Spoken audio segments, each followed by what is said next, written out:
Chapter 354. At the beginning of September, the weather in Winter Castle was already a little cold. The early autumn breeze swept across the lush green plains, bringing with it a hint of bleakness. Winter Castle was actually a place with mountains and water, but this water area was not in the city, but outside the city. Therefore, it could barely be described as a crouching tiger and coiling dragon. Colin left Winter Dungeon and traveled south for about 10 kilometers before he saw Agate Lake. A gentle breeze passed over the Agate Lake, stirring up layers of ripples.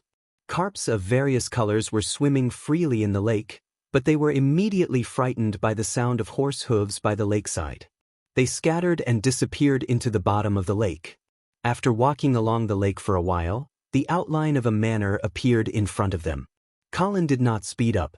Instead, he leisurely admired the scenery by the lake.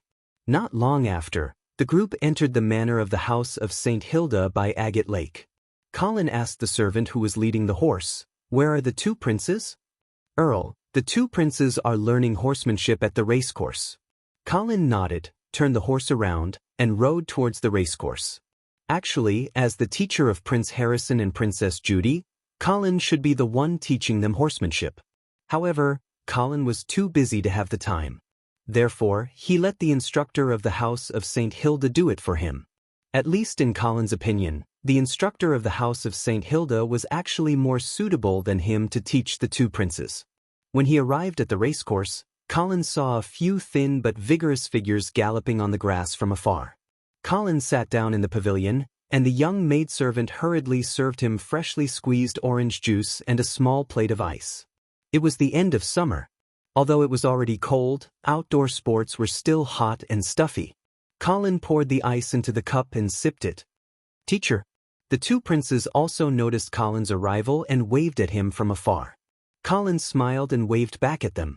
However, he noticed that other than the instructor, Prince Harrison and Princess Judy, there was another one in the racecourse, Joyce. He immediately narrowed his eyes. Seeing that Colin had arrived, the instructor tactfully ended today's lesson as soon as possible. The three princes jogged to the pavilion and bowed to Colin. Joyce was the last to arrive. He looked at Colin somewhat evasively. Colin looked down on his guilty conscience. To be honest, among the three sons of the previous Duke of St. Hilda, Colin had the deepest impression of Charles. Originally, he also appreciated the eldest son of the Duke the most. Unfortunately, because of his resentment towards his father, he actually wanted to collude with the trolls and betray the northern frontier. In the end, he was seen through by Colin and turned into a blood slave. Colin had only met the second son, Adams, once. However, at that time, Adams had directly received a boxed lunch. Therefore, Colin did not have much of an impression of him. As for the youngest son, Joyce, Colin now felt that it was more and more difficult for this kid to become a great person. This was not because Joyce had tried to compete with Vera for the position of the Dukes of the North. Colin was afraid of him and deliberately looked down on him. It was because this kid's performance was really not smart enough in Colin's opinion. What was Joyce trying to do by pursuing Princess Judy so eagerly? Did he really think that if he married Princess Judy, he would be able to change his life? Moreover, he did it so obviously and without any concealment. Did he really think that Colin was blind? In fact, if Joyce could honestly stay in the Lion's Roar Castle and eat and play, Colin was willing to give him a plain and stable life for Vera's sake. However, if he was not willing to be stable and wanted to jump around randomly, then he could not blame Colin for being ruthless.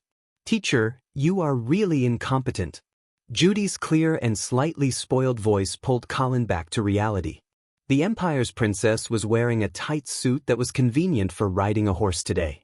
Her soft hair was tied into a ponytail, and when she trotted over, it was very cute.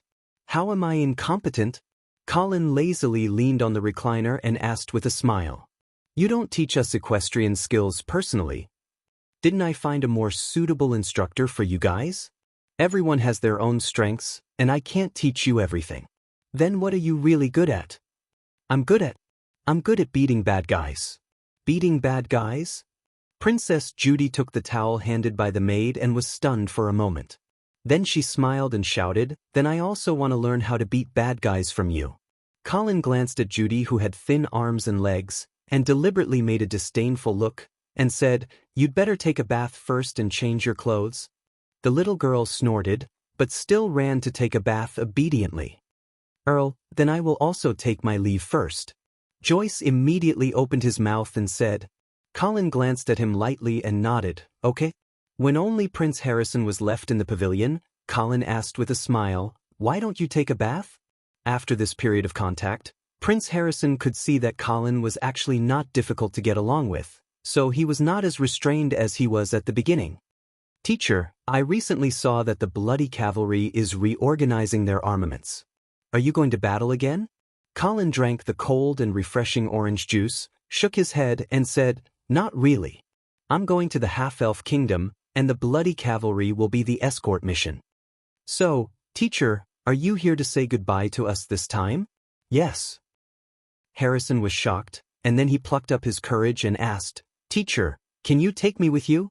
Colin wanted to refuse, but looking at Harrison's eager eyes, he smiled and said, "If you can guess what I'm going to do, I'll take you with me." Prince Harrison scratched his head and pondered for a moment. Suddenly he had an idea, and said, "You are going to beat bad guys." Colin laughed and said, "Do you know what a bad guy is?" "Of course I know. As long as they are a threat to us, they are all bad guys." Prince Harrison clenched his fists and responded rather domineeringly. Colin looked at this prince with a smile, and asked, "Then do you think there are bad guys in this agate manor?" Prince Harrison seemed to be a little hesitant, but he still nodded and said, "Yes." "Joyce." Colin narrowed his eyes and looked at Harrison carefully. Unconsciously, Colin's mouth slightly curved, and he asked again, "Why is he a bad guy?" "Because he wants to get something that doesn't belong to him." Colin put down the mug in his hand and sat up straight. This prince of the empire finally aroused his interest. So, he reached out to hold Harrison's shoulder, stared into his eyes with bright eyes, and asked in a deep voice, "Well, since you think Joyce is a bad guy, then tell me, what should I do?" Prince Harrison trembled slightly under Colin's deep eyes, but deep in his heart, there was a strong impulse trying to break out of the shell. He knew that this was his teacher's test for him.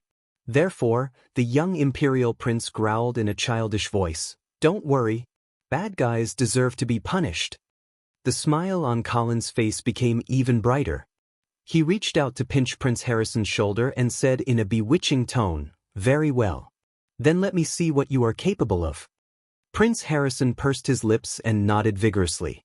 "Teacher, I won't let you down." After saying that, Prince Harrison bowed and ran off. Colin looked at the other's departing figure, his eyes shining. He really wanted to see what this prince was capable of.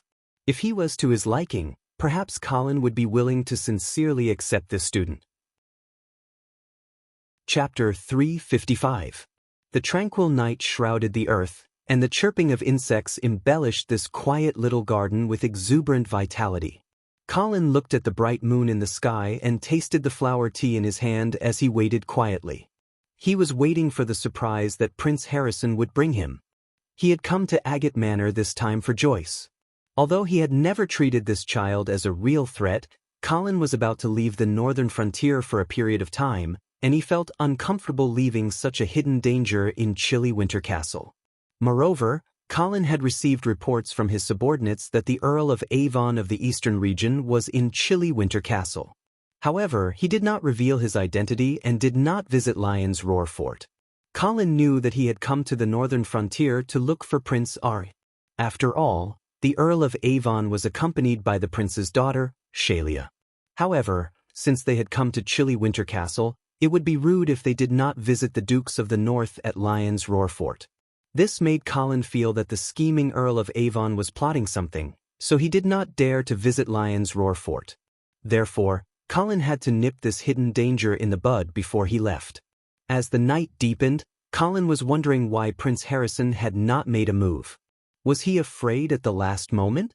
At this moment, a servant rushed into the garden and reported anxiously, "Lord Earl, something has happened. It's finally here."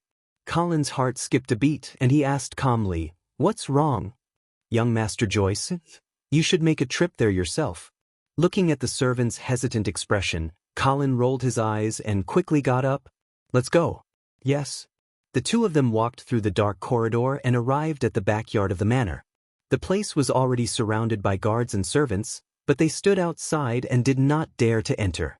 When he saw Colin striding over, the manor's butler hurriedly went up to him and said respectfully, "My lord, Prince Harrison, Princess Judy, and young Master Joyce are all inside. There seems to be some conflict. Please go in and take a look." Conflict? Colin's expression changed slightly as he asked doubtfully. The butler didn't elaborate any further. He just used his eyes to signal to Colin that it wasn't convenient for this matter to be made public. Colin didn't ask any more questions and strode into the room. There were only 3 little ones in the room, and no one else. Princess Judy sat at the table, rubbing her sleepy eyes. She was not in good spirits. On either side of her, Prince Harrison and Joyce stood facing each other. Their faces were flushed red as if they had just quarreled. There was a flip chess set on the table, which the 3 of them had probably been playing earlier. However, the atmosphere in the room was very solemn. Seeing Colin walk in, Prince Harrison's eyes lit up. He hurriedly yelled, "Count Angeli, this Joyce actually dared to molest Sister Judy. Quickly send someone to—" "Nonsense." Joyce retorted with a sharp voice, "You're slandering me. I clearly didn't do anything." "What's slandering? When I came in just now, I clearly saw that you were plotting against Judy. You saw wrong. I was just checking on the princess. Why did she suddenly lie on the table?" "Enough." Colin raised his hand to interrupt the 2 boys' argument. He then looked at Princess Judy and asked with concern, "Judy? Are you all right?" Princess Judy rubbed her eyes and yawned. "I'm fine. I'm just a bit sleepy." Colin frowned. He walked up and picked up the cup in front of Princess Judy. He brought it to his nose and sniffed. Prince Harrison immediately yelled, "Count Angeli, I suspect that Joyce put a drug in the water. Quickly get a potion master to examine it." Joyce was shocked. He yelled, "Nonsense. How could I put drugs in the princess water?" Colin was a bit speechless. He had already smelled that there was something wrong with Princess Judy's water. He immediately guessed that it was Harrison who had drugged it and wanted to frame Joyce.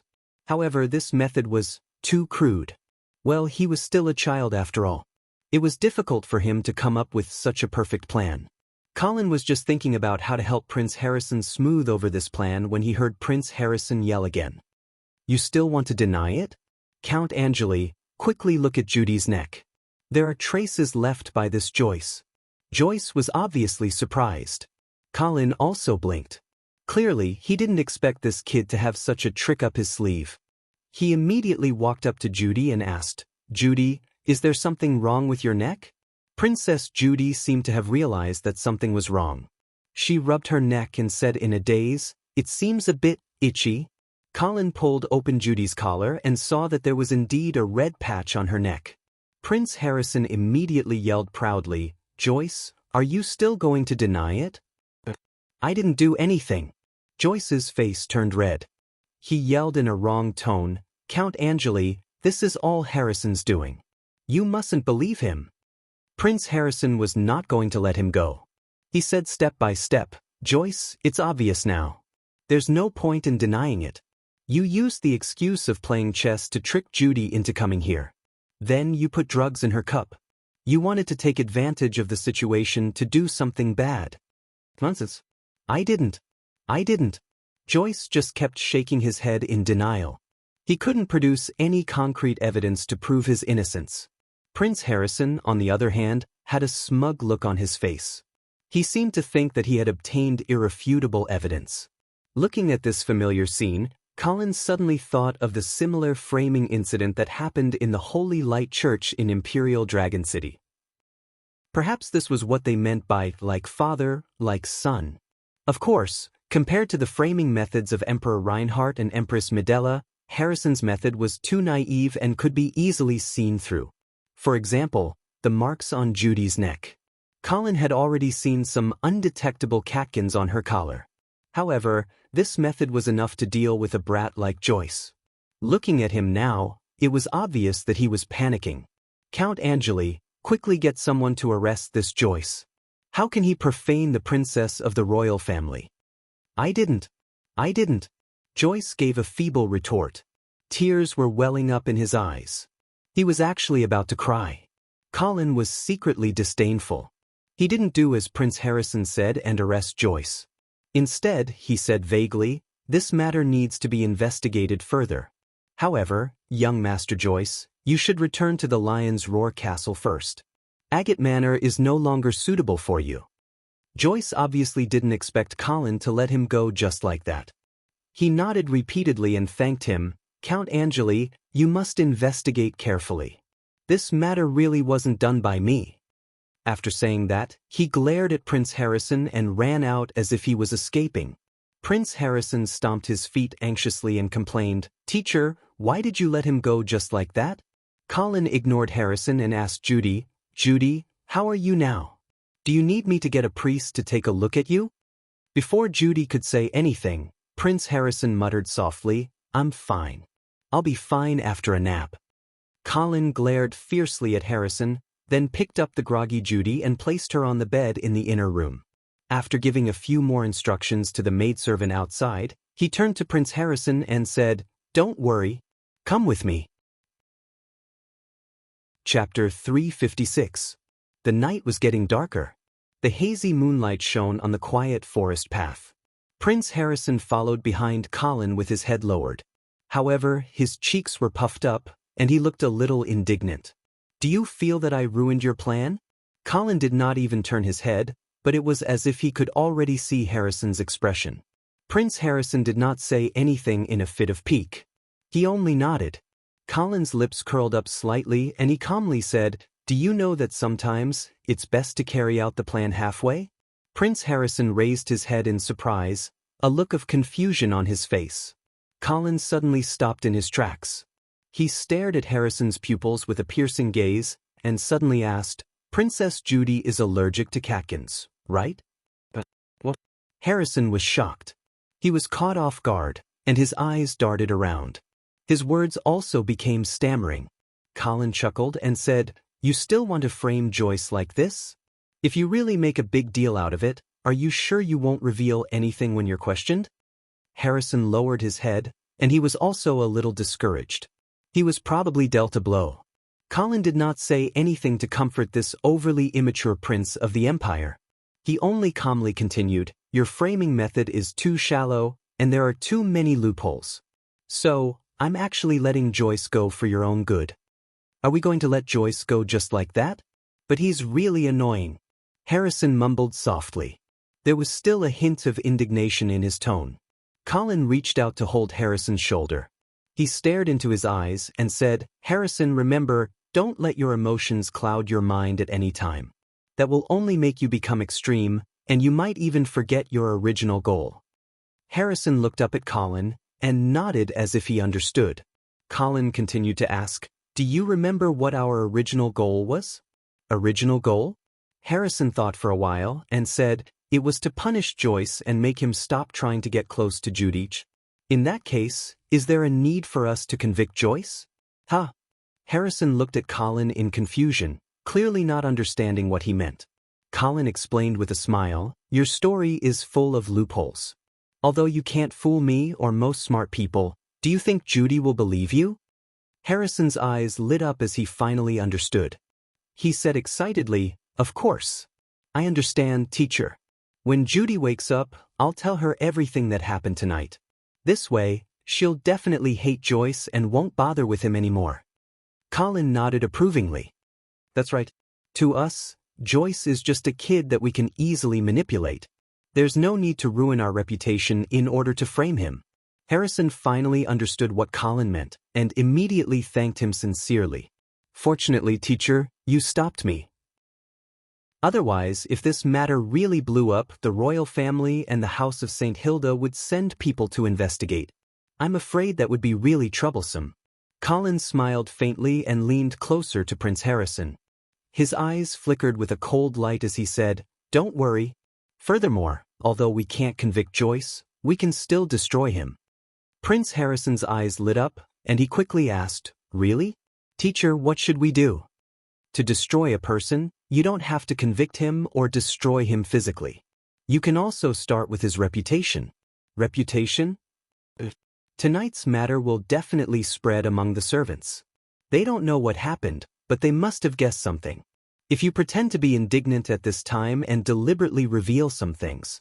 Plus, Joyce left Agate Manor overnight and fled back to Lion's Roar Castle. What do you think those servants will think of Joyce? Prince Harrison's face flushed with excitement, and he immediately said, "They will definitely think that you deliberately didn't pursue the matter in order to protect the House of St. Hilda's reputation. This way, Joyce won't be convicted, but he will also lose the chance to clear his name.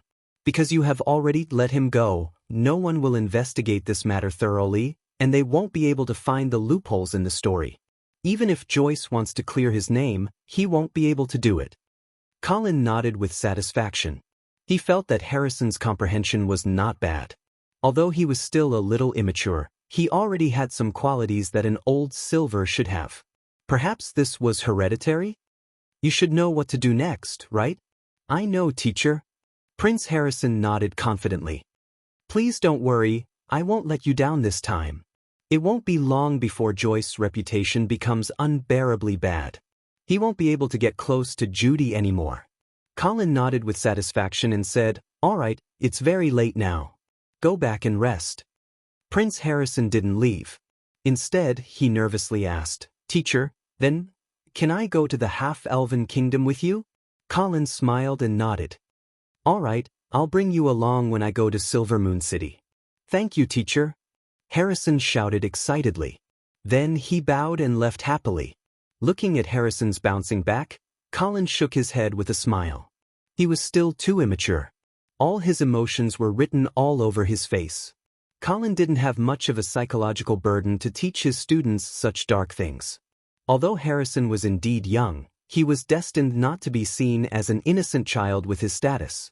If Colin only told him Grimm's fairy tales all day long and imparted some righteous, honest, and fair values, that would really be harming him.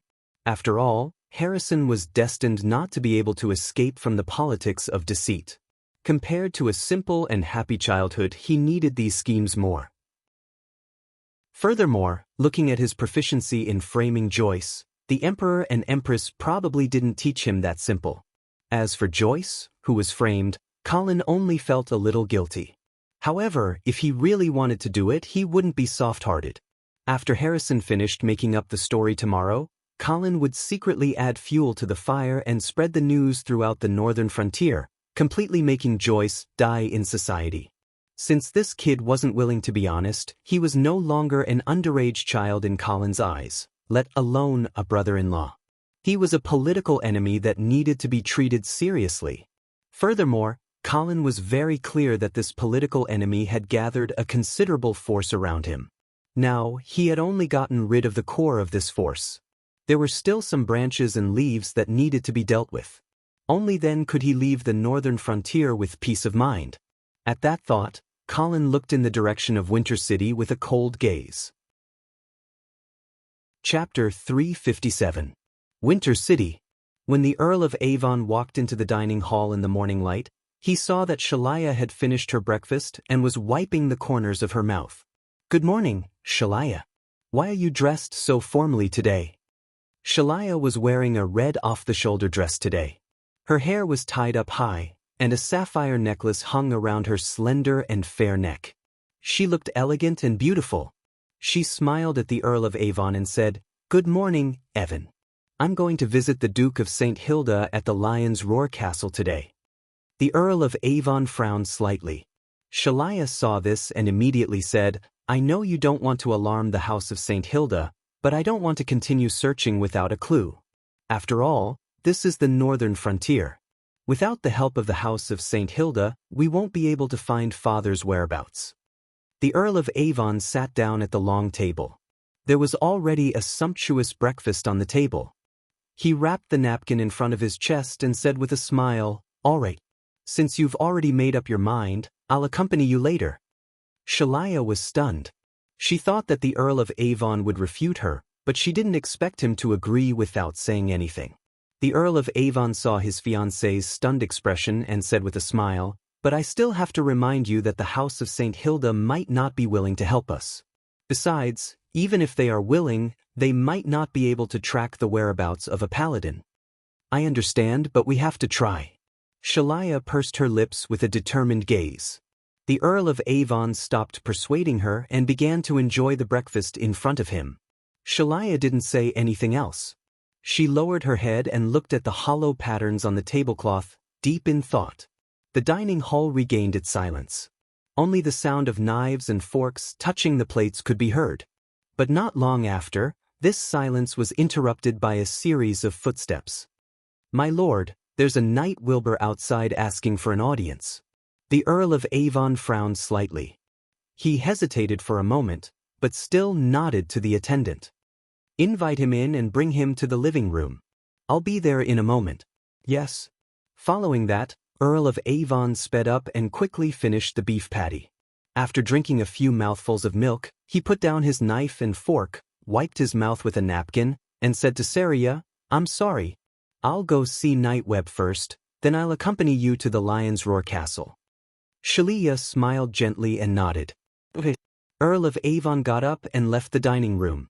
He quickly walked to the living room, but as soon as he entered, he was stunned. "Your Excellency." Nightweb immediately stood up and saluted. At the same time, a short figure beside him also stood up and saluted. But the Earl of Avon stared at the short figure and frowned. "Young Master Joyce, you shouldn't have come to my place." The Earl of Avon's cold gaze and words made Joyce feel a little helpless. He opened his mouth and said with grievance, "Your Excellency, if I had other ways, I wouldn't have come to you." Nightweb also hurriedly said, "Your Excellency, don't worry. We were very careful when we came out and didn't alert anyone. Also, they probably don't know that you live here, right?" The Earl of Avon sneered and sighed. "This is chilly Winter City. Do you really think that our every move can be hidden from Count Angeli?" But then he waved his hand and said helplessly, "Forget it. Since you're already here, tell me what happened." Joyce breathed a sigh of relief and hurriedly recounted what had happened in the agate manor in full detail. He kept emphasizing that he was innocent and that everything was set up by Prince Harrison. The Earl of Avon listened quietly and sighed again. "Joyce, if you didn't run back to chilly Winter City overnight, you might have a chance to refute. But now, your behavior of running away will only confirm your guilty conscience, and then, wait for your reputation to be ruined." What? "But I didn't do anything at all?" "If that's the case, then why did you run?" The Earl of Avon asked coldly. But Joyce opened his mouth wide and stuttered for a long time, but he couldn't say anything. The Earl of Avon could no longer hide the disappointment in his eyes. He knew that Joyce was now completely useless. Thus, he completely lost the desire to talk to Joyce and turned to leave. Joyce saw this and hurriedly walked a few steps to the Earl of Avon. He pulled his sleeve and begged, "Earl of Avon, you must help me think of a way. Don't worry, as long as I can marry Princess Judy, I will definitely repay your kindness." The Earl of Avon sneered and ignored Joyce, who was still daydreaming. He waved his sleeve and walked away in large strides. Joyce turned his head and looked at Knight Wilbur as if he had lost a loved one. However, Knight Wilbur was helpless at this time. The Earl of Avon's attitude was too firm, and Wilbur knew that no matter how he persuaded, it would be useless. At this time, he couldn't help but be disappointed in the third son of the Duke. "Young Master Joyce, let's go back." Knight Wilbur could only lead the despondent Joyce back to the Lion's Roar Castle. After sending Joyce back to his room, Nightweb was wondering if he should go find Arnold to discuss a plan. However, he saw a group of guards blocking his way. "Knight Wilbur, Earl Angeli invites you in." "Earl Angeli?" Knight Wilbur's heart skipped a beat. "He's back?" "Yes, Earl Angeli is waiting for you in the study. Please come in." Knight Wilbur suppressed the anxiety in his heart and entered the study surrounded by the guards.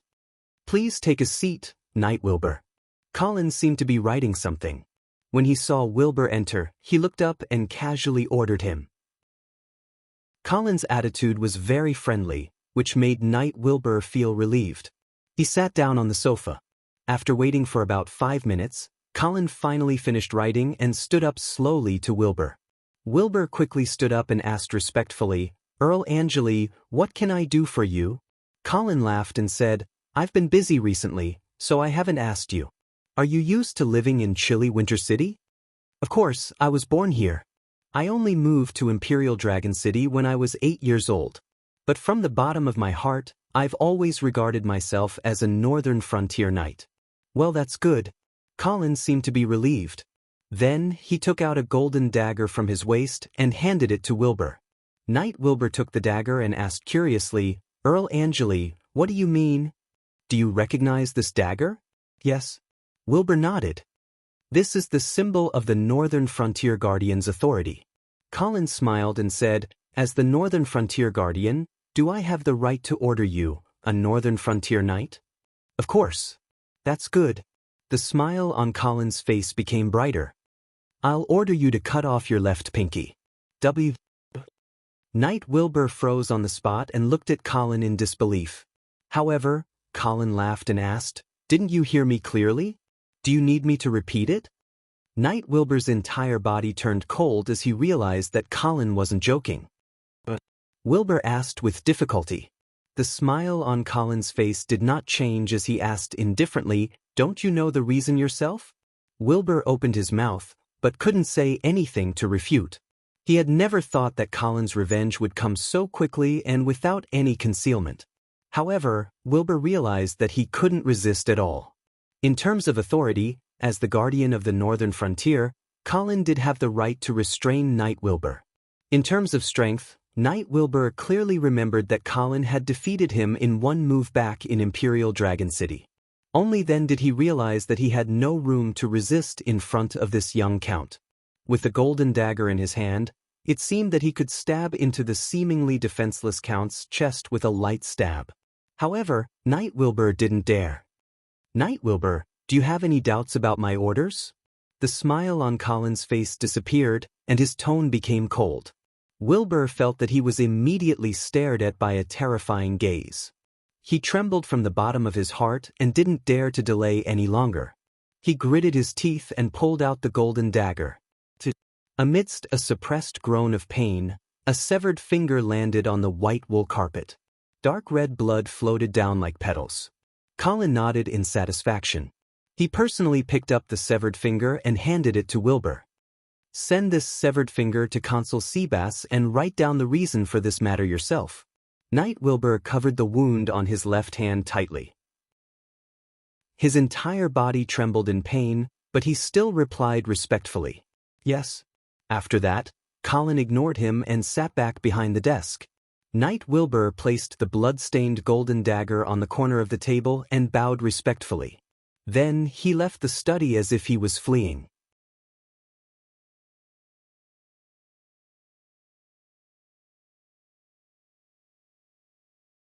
Honorable Duke of St. Hilda, Earl Angeli, thank you for your warm hospitality.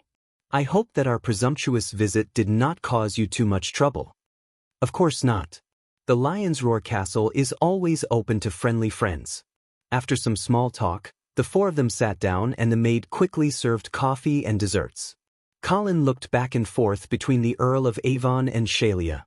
He then asked with a smile, "The two of you came to the Northern Frontier this time because of Prince Lacey, right?" Vera looked at her husband and was surprised that he was so direct.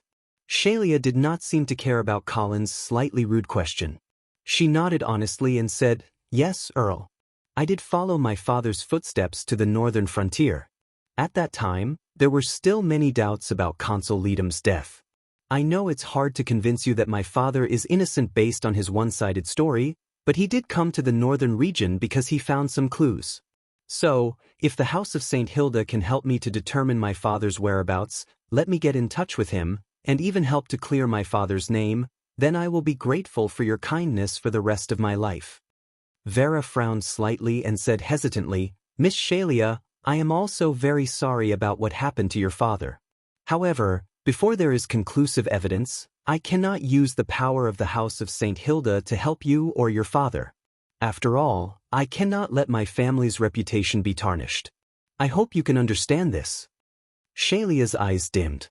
Although she had already guessed the result, she could not help but feel disappointed. However, she did not hold a grudge against Vera. After all, Prince Lacy was now carrying the crime of killing a governor. No family would be willing to help him publicly. The Earl of Avon gently patted the back of his fiancée's hand under the table to comfort her. Just as he was about to speak, Colin suddenly said, "Miss Shelia, I just met Prince Lacy half a month ago." "Really? Where is it?" Shelia looked up in surprise and asked anxiously. "In Swan City." "Swan City?" The Earl of Avon's heart skipped a beat. He immediately thought of the recent upheaval in Swan City. "Is my father still in Swan City?" Shelia asked hurriedly. Judging from her impatient look, she would probably rush to Swan City as soon as she got a positive answer from Colin. However, under Shelia's disappointed gaze, Colin slowly shook his head and said, "I don't think so. He shouldn't be here." "Then do you know where my father might have gone?" Shelia asked tentatively. She did not have much hope in the first place. Based on her understanding of her father, it was impossible for him to reveal his whereabouts to someone he did not know well. However, to her surprise, Colin nodded and said, "Prince Lacy should have gone to Floral City." Shelia's face lit up and she hurriedly asked, "Really?" "It's not that I don't believe you, Earl Angeli, but why would my father go to Floral City?" Colin said half-truthfully, "You should have heard about what happened in Swan City, right?" "That's right. Prince Lacy actually appeared in Swan City to investigate the death of Bishop John." Hearing this, the Earl of Avon asked doubtfully, "Isn't Bishop John's death because of Lucian? Why would His Highness go to Floral City?" "Lucian is indeed one of the accomplices, but the real mastermind is someone else." "Who is it?" Colin took a sip of his coffee, seemingly hesitant about this question. After hesitating for a moment, he said slowly, "I'm sorry, even I can't confirm the identity of the mastermind, so I can't tell you now." The Earl of Avon rolled his eyes and said, "Could this have something to do with the Morrison family?" "Prince Lacy did have such a guess," Colin said decisively. The Earl of Avon stared at Colin for a while, but he could not find any clues, so he asked tentatively, "Earl Angeli, why is His Highness so interested in the death of Bishop John?" Colin shrugged and said, "I'm not sure about this. Maybe he thinks it has something to do with the death of Consul Leadham." The Earl of Avon fell into deep thought. He did not fully believe Colin's words, but he could not figure out the other party's intentions.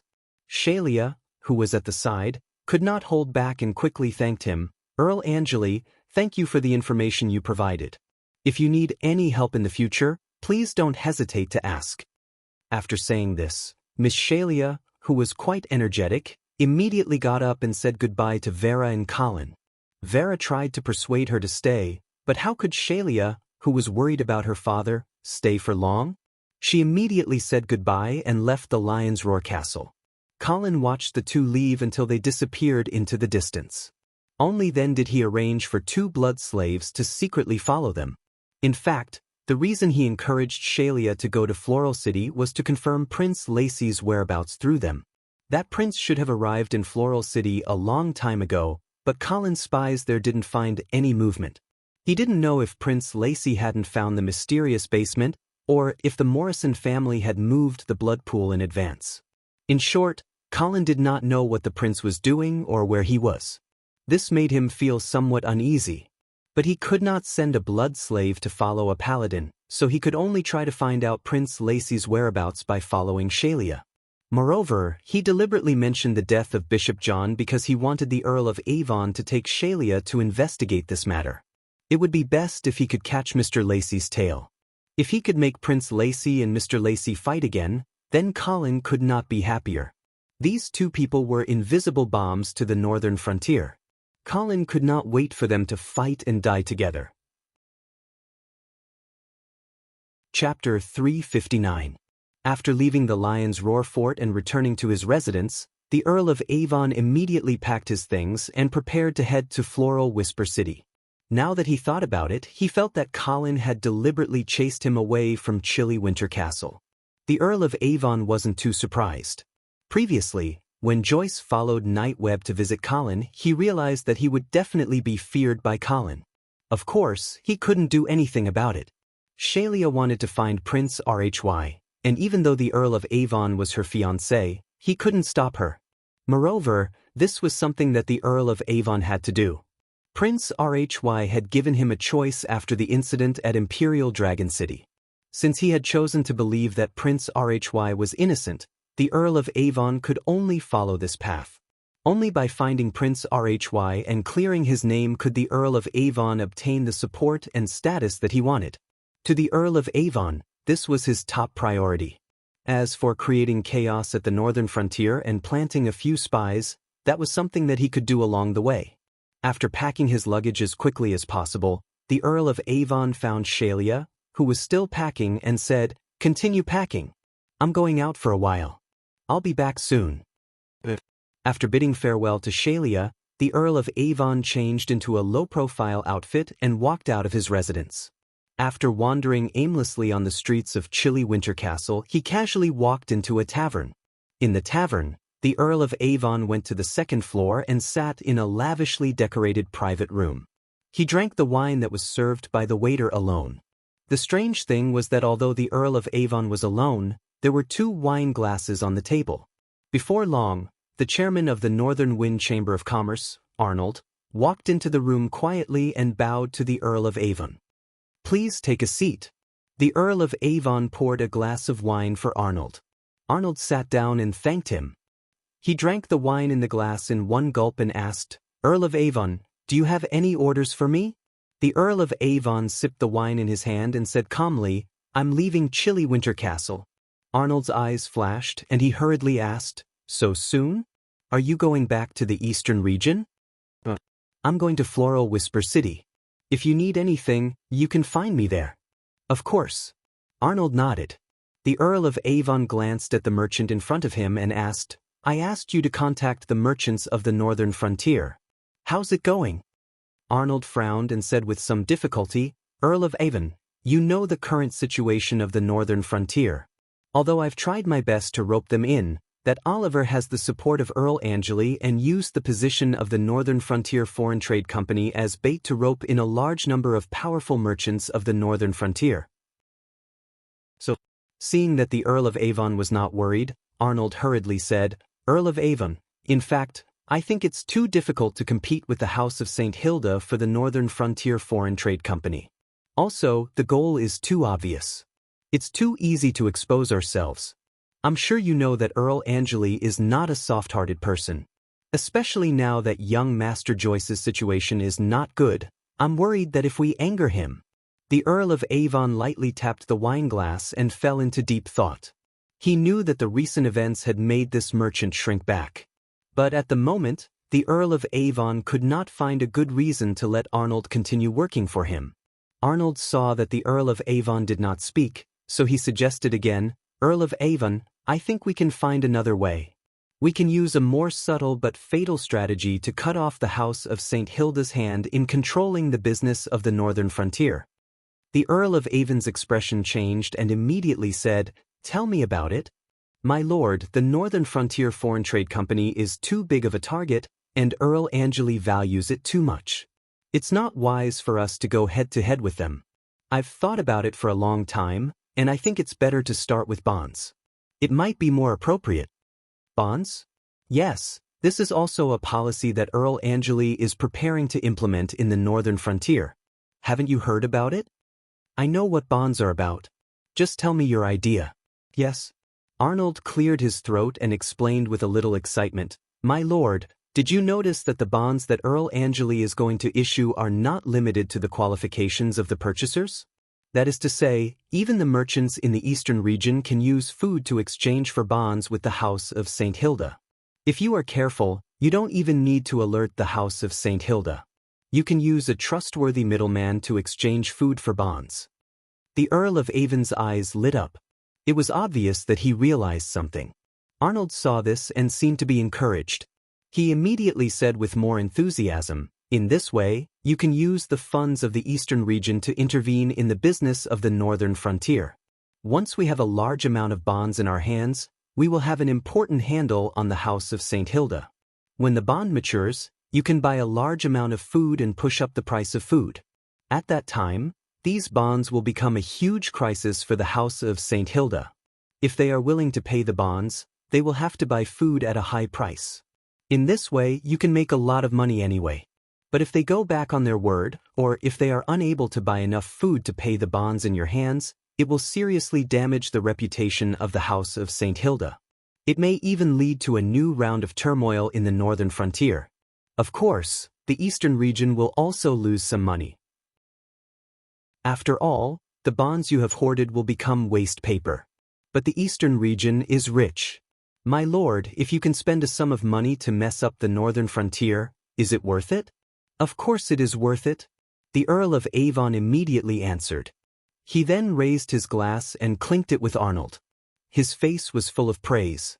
In the eyes of the Earl of Avon, this plan was indeed very good. It was hidden enough, but it was also very insidious. Whether or not the House of St. Hilda was willing to pay the bonds in the future, the eastern region would make a profit. To be honest, in terms of military strength, the eastern region was indeed very close to the northern frontier. The years of stability without the threat of foreign enemies had eroded the will of the eastern region knights. Unless it was absolutely necessary, the Earl of Avon did not want to fight to the death with the people of the northern frontier on the battlefield. But in terms of economic strength, the wealth of the eastern region was far beyond the reach of the northern frontier. Therefore, even if the northern frontier chose to renege on the bonds because of the high price of food, the Earl of Avon would not feel distressed. Spending a little money to destroy the reputation of a paladin family that had been accumulated for thousands of years was really worth it. The more the Earl of Avon thought about it, the more excited he became. He exchanged glasses with Arnold and soon finished a bottle of red wine. Arnold was about to ask the waiter to send some good wine, but fortunately, the Earl of Avon remembered that his fiancée was still waiting for him, so he quickly stopped him. No, I can't drink any more today. I have to go to Floral City later. Arnold looked regretful, but he did not try to persuade him. The Earl of Avon kindly patted Arnold's shoulder and asked him to come to Floral City to find him at any time. When the time came, he would drink with him to his heart's content. Arnold was naturally flattered. He nodded repeatedly and sent the Earl of Avon out.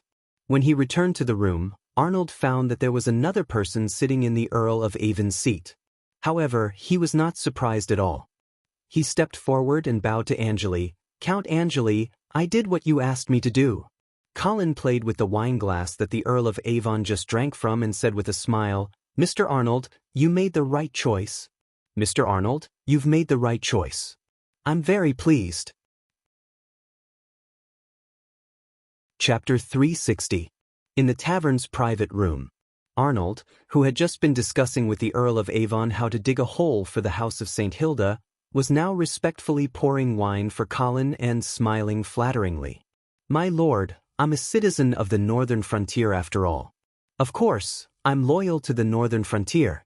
That St. Prospero Evan actually overestimated himself and tried to encourage me to betray the northern frontier. What a joke! Colin looked at the righteous northern frontier merchant in front of him with a faint smile, as if he had forgotten that Arnold had secretly contacted the Earl of Avon in the Butter Tavern. Obviously, if Colin did not have something on him, how could Arnold suddenly become a loyal and unyielding citizen of the northern frontier? Colin would never forget that these merchants were willing to sell anything for the sake of profit. But fortunately, he could give them greater benefits as long as they were obedient. Similarly, if they were not obedient, he could take everything away from them. Mr. Arnold, you're really a model for the merchants of the northern frontier. My lord, you flatter me. In my heart, you're the model for the knights of the northern frontier, the best among the nobles. The two of them flattered each other sincerely for a while, then raised their wine glasses and toasted their friendship. After downing the wine in his cup, Arnold put down the cup and quietly sized up Colin's expression. He then probed, Sir, I'm not sure if you'll be able to do anything. He then asked tentatively, My lord, there's something I don't know if I should ask. Colin casually glanced at him and said indifferently, Don't worry, I won't go back on my word. Don't you believe in my credibility? No. Arnold waved his hand and said, My lord, you misunderstood. Of course, I believe that you won't mistreat your loyal subordinates. I just don't understand why you would give the eastern frontier such an opportunity to make a fortune. Get rich? Colin sneered. You also think that it's a good opportunity to get rich? Arnold was worried, but he still mustered up his courage and said, Sir, are you really going to renege on those bonds?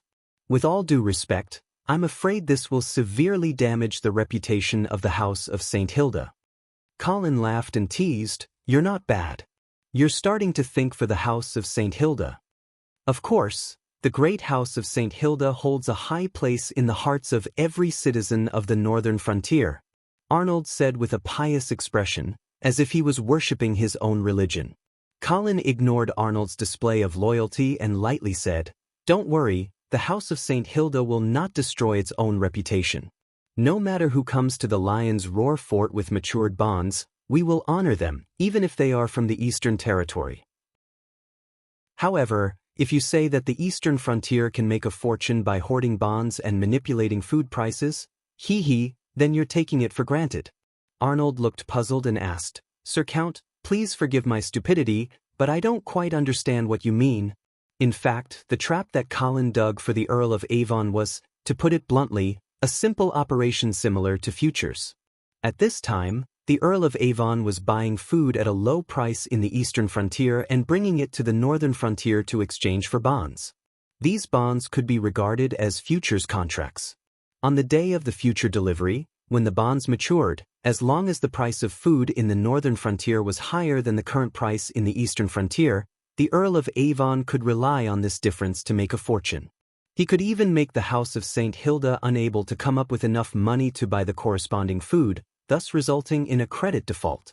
But there was a key problem here. The price of food at the time of delivery must be higher than the current price. Otherwise, the eastern frontier would suffer a loss. The reason why Arnold and the Earl of Avon were fooled was because their thinking was limited by this era. In this era of insufficient productivity, food had always been in a state of insufficient food. Therefore, it was very easy to raise the price of food. If there was a war, or even if several large chambers of commerce joined forces to hoard food, the price of food would soar to the sky. This was also the source of the Earl of Avon's confidence. In his view, it would not be difficult to manipulate the price of food all the way up in the future, and he would certainly be able to make the House of St. Hilda swallow the bitter fruit. But he did not know that Colin was determined to let Scholar Sonny implement the new farming and animal husbandry system in the northern frontier. Moreover, Colin was also confident that with the popularization of this new farming and animal husbandry system, the northern frontier would become more and more abundant in the future, and the price of food would certainly fall all the way. This was the general trend determined by the relationship between supply and demand. If the eastern frontier wanted to reverse this trend, they would have to be prepared to be crushed and swept away by this flood. Of course, Colin didn't intend to explain this to Arnold. After all, he still couldn't completely trust this merchant. Thus, he only said indifferently, he just said lightly, then you should pay attention to the future trend of food prices and see if the eastern frontier can really make a fortune, or even use this to threaten the House of St. Hilda. Arnold nodded his head in confusion, but he did not dare to ask more.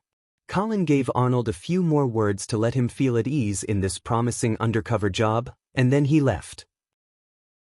3 days later, the Northern Frontier Foreign Trade Company, which Colin had high hopes for, was finally officially established. More than 500 large and small northern frontier merchants gathered in the banquet hall of the Lion's Roar Castle to witness this historic moment.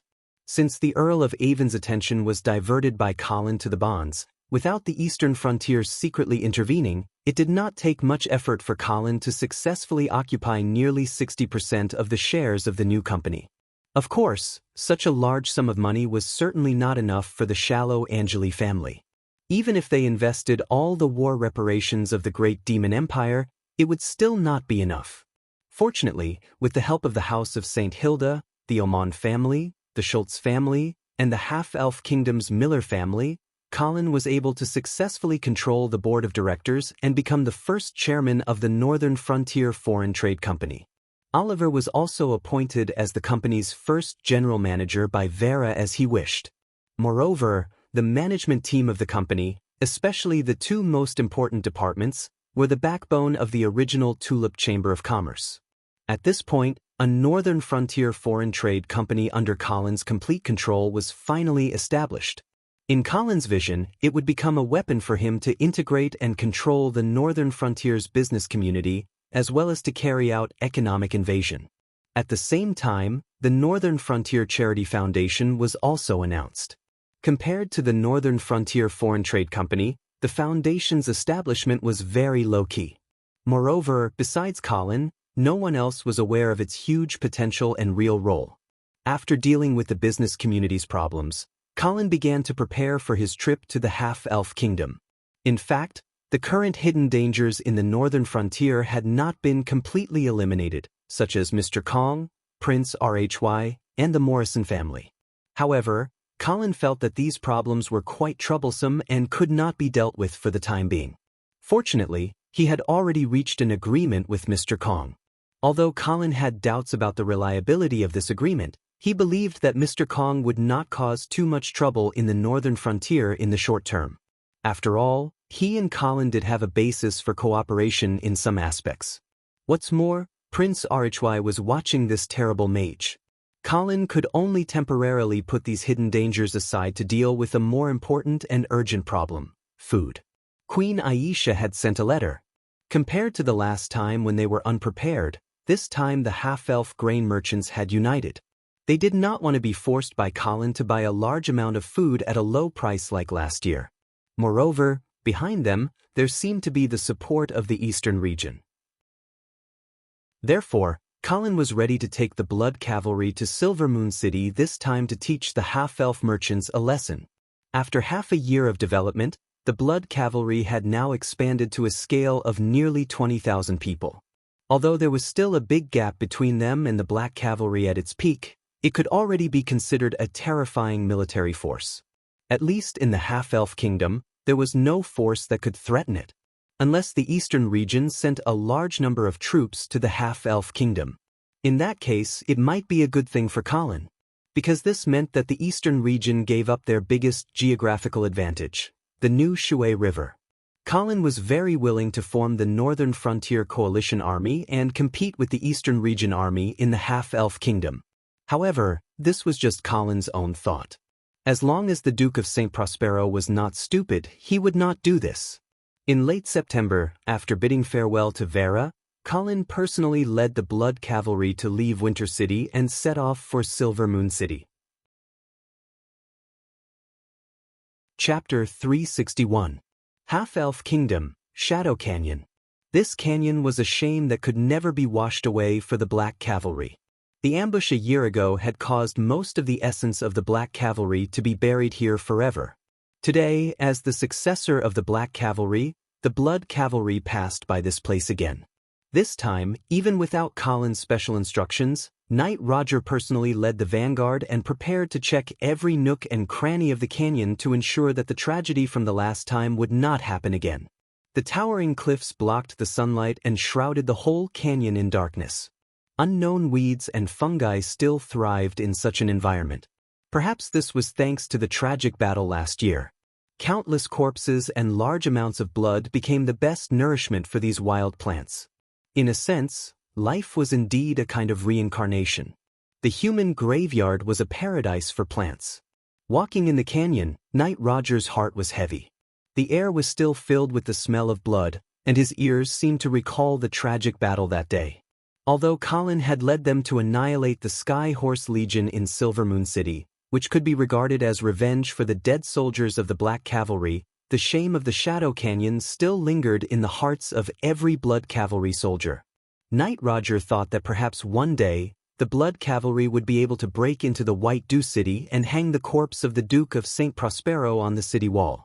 Only then would the hatred and shame of the past be completely washed away. Knight Roger was very confident about the arrival of this day. As Colin's confidant and the commander of the Blood Cavalry, Knight Roger certainly knew some of Colin's plans and ambitions. He also knew about the conflicts between the northern frontier and the eastern region. In Knight Roger's view, Colin would sooner or later march into the eastern region. Everything he was doing now was to prepare for this. Who is it? Just when Knight Roger was looking forward to the future, the sound of the Sentinel Cavalry suddenly came from the front. Knight Roger's heart tightened. He quickly urged his warhorse to go in the direction of the sound. Don't be impulsive. Sirs, I have no ill intentions. I'm the son of Knight Ron, the mayor of Alfalfa City. My name is Jason Lute, and I'm waiting for Count Angeli. In the face of the ferocious bloody cavalry, Jason was so scared that he could not speak fluently. However, even after he announced his identity, the spear tip that was flickering with cold light still did not retract. Just as Jason was about to speak, he saw a knight in bright armor, who was obviously a high-ranking officer, come over. How did you know that the bloody cavalry would pass by here at this time? Knight Roger asked coldly.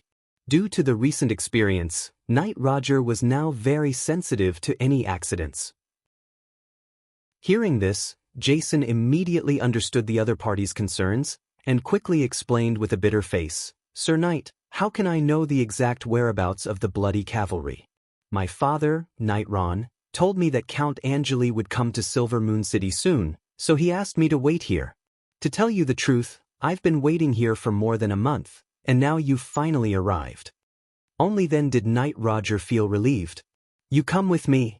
Knight Roger waved to Jason, and then ordered his subordinates, you guys continue to search the canyon, don't miss any suspicious places. Jason took a deep breath, quickly jumped on his horse, and followed Knight Roger to the other side of the canyon. The two passed through the canyon, walked for about 10 miles, and arrived at the camp of the bloody cavalry. Due to Knight Roger's personal guidance, Jason quickly arrived at the main camp and met Count Angeli, whom he had met once before. Count Angeli, I'm sorry. I'm Jason, the son of Knight Ron Lute, the mayor of Alfalfa City. On behalf of my father, I would like to express the most sincere welcome to you. Lute? Colin repeated this family name, and finally remembered that it was a prominent family in the half-elf kingdom. He also remembered that when Alfalfa City was exchanging prisoners with the eastern region, he had asked Queen Aisha to appoint a mayor of Alfalfa City to resist the eastern region's infiltration of Alfalfa City. At that time, the mayor chosen by Queen Aisha was the nephew of the former commander of the Silver Moon Guard, the Duke of Lute, Knight Ron. You've been waiting for me here, what's the matter? Jason smiled flatteringly and invited, Lord Count, my father knows that you're about to pass by Alfalfa City, so he specially sent me to welcome you. He's waiting for your arrival in Alfalfa City. Colin rolled his eyes, speechless at the shamelessness of the mayor of Alfalfa City. Shadow Canyon was more than 100 kilometers away from Alfalfa City, and from here to Silver Moon City, it was obviously to the south, and it wasn't the same road. How could this be called passing by? It seems that your Lute family isn't doing well in Alfalfa City. Colin mercilessly exposed Jason. Jason smiled awkwardly.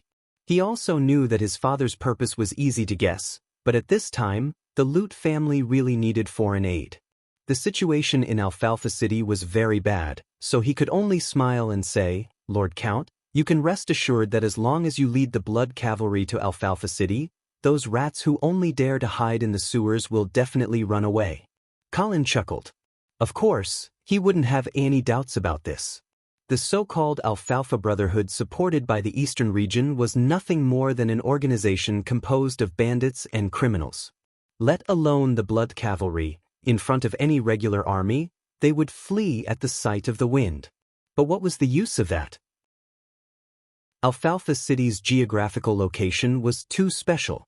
It happened to be at the junction of the Crystal River and the New Shui River. Even if the blood cavalry could easily occupy the northwest city, without the support of the navy, they wouldn't dare to rashly cross the river and occupy the other two cities. Unless the northern frontier could control the New Shui River and the Crystal River, otherwise, it would be meaningless to march into Alfalfa City. Moreover, in Colin's view, Alfalfa City was a poisonous fruit thrown out by the eastern region. They wanted to tempt the northern frontier to swallow it. But how could Colin be fooled? Before he formed a strong navy, Colin would never choose Alfalfa City as the battlefield for the decisive battle with the eastern region. Therefore, when faced with Jason's expectant eyes, Colin still coldly refused. Jason, say sorry to Knight Ron for me. This time, I have an important matter to attend to and need to rush to Silver Moon City as soon as possible. I really can't go to Alfalfa City. If there is a chance next time, I will pay a visit. Lord Count. When he heard that Colin refused his invitation, Jason immediately became anxious. You can't just ignore Alfalfa City. Capone, that damned bandit, has already gathered most of the underground forces of Alfalfa City. Our loot family is alone, and without the support of the army, how can we fight against them? To tell you the truth, in the past 3 months, 3 knights and 2 rangers of the family have died for unknown reasons. If you don't care, I'm afraid that even father will be killed by those lunatics. Faced with Jason's sincere complaints, Colin's expression didn't change at all. He still said coldly, I'm sorry, but Alfalfa City is a territory of the half-elf kingdom. As the Count of the Northern Frontier, I have no authority to govern it. If your loot family really has difficulties that you can't solve, you can go to Queen Aisha. Lord Count, Her Majesty the Queen is also unwilling to send troops to support Alfalfa City. Then I can't do anything. Colin spread out his hands and said to Knight Roger, send Knight Jason away. Lord Count, Jason still wanted to persuade him, but Knight Roger had already forcefully dragged him out. Colin watched as Jason struggled to be driven out. He rubbed his chin and pondered for a moment. Then he quickly wrote a letter, summoned an attendant, and ordered, My lord, I've been waiting for a long time. He ordered, immediately send this letter to Winter City and hand it over to Arnold of the Northern Wind Merchant Association. Although Colin couldn't march into Alfalfa City now, he wasn't willing to do nothing and let the forces of the eastern region wreak havoc there. Chapter 362. After passing through the Shadow Canyon, the Blood Cavalry went all the way to the north. After traveling for another 2 days, the Sentinel Cavalry actually brought another roadblock to Colin. However, Colin didn't refuse the invitation this time, because it was Queen Aisha's handwriting on the invitation. Knight Roger, speed up. We'll rest in Red Maple Manor tonight. Sir. With this order, the Blood Cavalry began to speed up and finally arrived at Red Maple Manor in the southern suburbs of Silvermoon City before sunset. The afterglow of the setting sun shone on the flame-like maple leaves, making the scene unreal. Colin had a deep impression of this manor because he had escorted Vera to pass by here a year ago. Moreover, the two of them had left behind a beautiful memory here. Unexpectedly, when Colin passed by Red Maple Manor for the second time, he found Queen Aisha waiting for him here. The beautiful scenery of the sunset and maple leaves was not as attractive to Colin as the beautiful figure at the entrance of the manor. After a long time, Queen Aisha's belly had swelled up, but her face was still as delicate as before. As a female knight, of course, Aisha wouldn't have any pregnancy reactions like normal pregnant women. She wouldn't feel nauseous or vomit, and her body wouldn't become bloated or out of shape either. Only the unconcealable radiance of motherhood made the elegant and beautiful half-elf queen seem more gentle and approachable. Why don't you stay in Silvermoon City? Why are you running around with such a big belly? Colin got off the horse, stepped forward and said in a slightly reproachful tone. Queen Aisha smiled and said in a sweet voice, I'm just here to relax. The red maple forest in this season is a rare beautiful scenery in the world. Colin didn't want to be too harsh on the woman who was about to give birth to his child. He walked side by side with her into the manor and said, Then I'll accompany you to see the maple leaves? Okay, the banquet will take a while. Hearing this, the crowd around immediately dispersed quietly, giving enough privacy to the two people who had not seen each other for a long time. Feeling neglected, Princess Judy also wanted to follow, but she was stopped by Prince Harrison. Initially, Colin had only planned to bring Prince Harrison along, but he didn't expect Princess Judy to shamelessly insist on tagging along. Colin was worried that the incident with Joyce would traumatize the little girl, so he brought her along as a way to let her relax. However, Judy's lively and carefree attitude made Colin feel that he was worried for nothing. Why are you stopping me? Judy glared at her brother, baring her fangs and brandishing her claws. Teacher has something important to discuss with Queen Aisha. Why are you following them? Something important? Who would talk about important matters as soon as they met? Moreover, he didn't even greet us. How rude. Judy shouted, unconvinced. Maybe Queen Aisha didn't see us. Furthermore, we're here as students and teachers. Her Majesty doesn't have to welcome us like royalty. Anyway, it's too much. Judy still looked angry. Then, she looked at Colin and Aisha's departing figures, and seemed to realize something. She whispered mysteriously, "Hey brother, do you know something? Teacher and Queen Aisha don't seem to have a normal relationship?" Don't make wild guesses. Harrison shook his head guiltily. Actually, he wasn't sure himself. When Queen Medela brought him to the half-elf queen's coronation, he had indeed guessed that Aisha's child might be Colin's. However, after the incident with Joyce, Harrison already had respect for Colin. Naturally, he didn't dare to make wild guesses about his teacher's secret. Only Judy rolled her big bright eyes, as if she was scheming something. "When is the due date?" "About half a month." Queen Aisha was wearing a loose white silk dress. She had one hand on her bulging belly and the other holding Colin's arm as they strolled through the fiery red maple forest. Her beautiful and charming face shone with the radiance of happiness. Her green eyes were filled with tenderness as she looked at her lover. "Have the necessary preparations been made?" "Don't worry, they're all done." Colin's worry was actually a little unnecessary. As the half-elf queen, how could Aisha not have anyone to help her with something as important as giving birth? Moreover, as a blood descendant, Aisha's life wouldn't be in danger even if her heart was pierced. Thus, giving birth was nothing to worry about. Even if she encountered a difficult birth, Colin was confident that he could command the doctors to successfully perform a C-section for Aisha in this era where medical technology was lacking. Of course, Colin definitely didn't want Aisha to suffer like this. It was best if everything went smoothly. "Did you meet the people of the Lute family when you came?" "Yes." Colin nodded. "Did they also look for you?" Queen Aisha nodded. "That's right. However, I remember you saying that now is not the best time for the military to intervene in Alfalfa City, so I refused them." "You did the right thing. However, the Lute family's current situation is really not good. Without outside support, I estimate that it won't be long before they are driven out of Alfalfa City." Queen Aisha frowned slightly. "It seems that I have to continue looking for the next city lord." Colin squeezed Queen Aisha's soft little hand and comforted her. "Don't worry, I already have a plan." Looking at Aisha's curious face, Colin shook his head and deliberately kept her in suspense. "You'll understand after a while." Aisha nodded and didn't ask any more questions. She was still very confident in Colin. The two chatted as they walked. They passed by a well made of white glazed rock with a sapling planted in it. Colin curiously asked, "Why is this maple tree surrounded?" "I planted it myself 2 days ago," Aisha softly said, her face full of motherly radiance, "to commemorate our child that is about to be born." Colin looked at the young sapling and his heart trembled. An inexplicable feeling welled up in his heart as he said, "Can I touch it?" Aisha knew that Colin was talking about the child in her belly. She smiled and nodded, "Of course." Colin looked at Aisha's bright and beautiful face and slowly hugged her from behind. Aisha leaned on Colin's body and held his hands, gently pressing them against her abdomen. Colin could feel Aisha's soft and delicate skin through the soft and smooth silk fabric. Her weak but firm heartbeat clearly fell into his palm. This kind of heartbeat caused Colin to be momentarily dazed.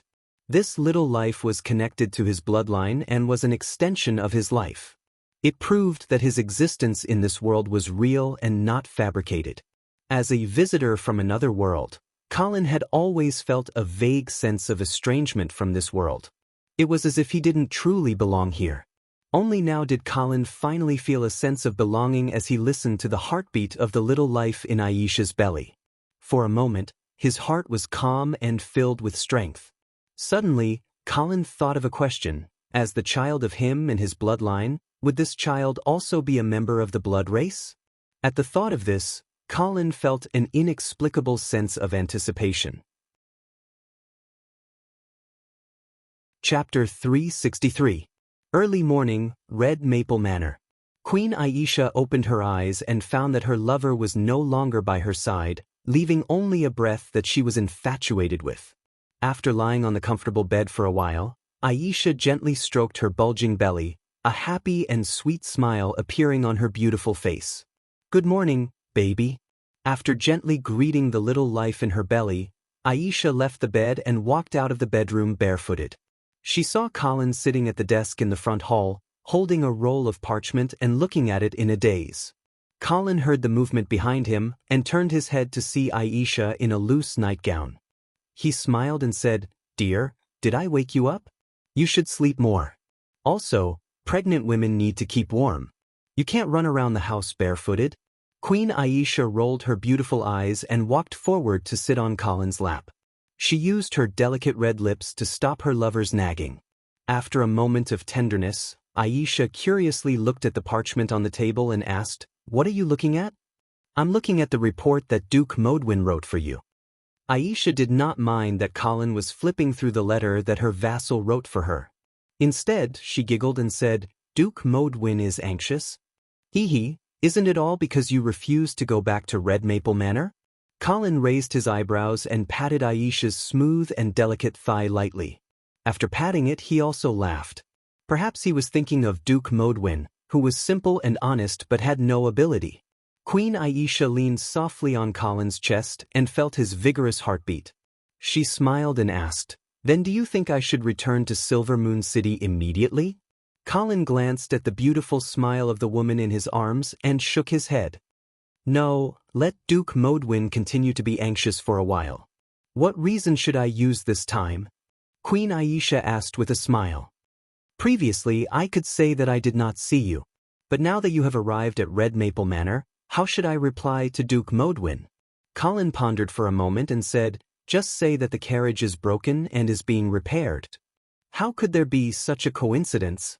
Queen Aisha pouted, a little dissatisfied with this idea. Colin had no choice but to change his excuse. "Then you can say that I don't want you to suffer from the bumpy ride, so I'm preparing to design a new shock absorber for your carriage." "You really know how to design a carriage's shock absorber?" Queen Aisha's eyes lit up as she smiled at her lover. "Of course it's true. I already have a wonderful idea." Colin pretended to be confident. In fact, he was thinking of a spring, but he didn't know if the craftsmen of this era could make a spring, so he felt a little guilty. However, he decided to give it a try later. After all, he had nothing else to do. He also knew that Queen Aisha specially came to Red Maple Manor this time. Firstly, she wanted to see her lover earlier. Secondly, she wanted to give the half-elves in Silvery Moon City a chance so that they could plan their own schemes without worry when the queen was not around. In the past 2 years, Queen Aisha had inevitably offended a group of half-elven nobles in order to control the half-elven kingdom. Moreover, she had angered almost all the half-elven merchants because of the low price she had given to the northern frontier. Although these half-elven nobles and merchants seemed to be obedient to Queen Aisha on the surface, they had secretly colluded and plotted to overthrow Queen Aisha's rule. That was why Colin had brought the blood cavalry to the half-elven kingdom this time. It was to completely wipe out the rebel forces in the half-elven kingdom. "Do you think that Duke Modwin has joined the rebel forces?" Colin suddenly asked playfully. "To be honest, I can't guess either." Queen Aisha picked up the sheepskin parchment on the table and flipped through the information that Duke Modwin had reported to her recently. The sincerity and loyalty in it did not seem fake at all. The House of Medea was once the half-elven royal family. Logically speaking, they have enough motive to rebel against my rule. However, William, this person? Perhaps it is as you said before. An honest person's lies are harder to detect. The face of the honest Prince William appeared in Colin's mind. He said, "So you let Duke Modwin take charge of the situation in Silvery Moon City?" "That's right. Since I can't figure out his loyalty, I might as well place him in the most crucial position. If Duke Modwin can still withstand the test under such circumstances, then I can completely trust him in the future. Aren't you afraid that you will go overboard and let the rebel forces completely control Silvery Moon City?" "With you around, how can I go overboard?" Queen Aisha stretched out her pink arms and hooked Colin's neck as she smiled seductively. Colin laughed. His confidence was greatly satisfied. He immediately used his mouth to capture Queen Aisha's red lips. The faint fragrance and slight sweetness were unforgettable as always. After a long while, their lips parted. Colin patted Aisha's smooth arm and said, "Are you hungry? Let's go have breakfast." Aisha immediately stood up from Colin's arms and tidied her messy hair. Then she held her lover's arm and walked out openly. "I knew it. Your relationship is indeed not ordinary." As soon as they walked out, a petite figure suddenly jumped out from the corner of the wall and shouted while pointing at Colin and Aisha. Colin, who had binge-caught red-handed, chuckled as he looked at the smug Princess Judy and Prince Harrison, who was hiding behind the pillar in the corridor. He calmly greeted, "Good morning, Princess Judy." Judy saw that Colin and Aisha weren't as panicked as she had expected, and her interest was instantly dampened. She put her hands on her hips and questioned, "Humph? Teacher, I didn't expect Queen Aisha to be your lover." "So?" Colin had a fearless look on his face. Judy puffed up her cheeks. She hesitated for a moment but didn't say anything. However, her eyes kept glancing at Aisha's bulging belly. Her meaning was obvious. However, Colin didn't seem to understand the little girl's hint. He smiled and said, "Let's go and have breakfast." After saying that, he put his arm around Queen Aisha's waist and walked towards the dining hall. Judy panicked. She felt that her teacher was too careless. Although it wasn't a big deal for nobles to have lovers, Queen Aisha's identity was special. Furthermore, she was pregnant now. If people suspected that the child in her belly was Colin's illegitimate child, it would definitely severely weaken the legitimacy of her inheritance. It was a pity that the little girl was still too young. She couldn't understand Colin and Aisha's plan. If it had been a year ago, Colin definitely wouldn't have been so intimate with Queen Aisha in public.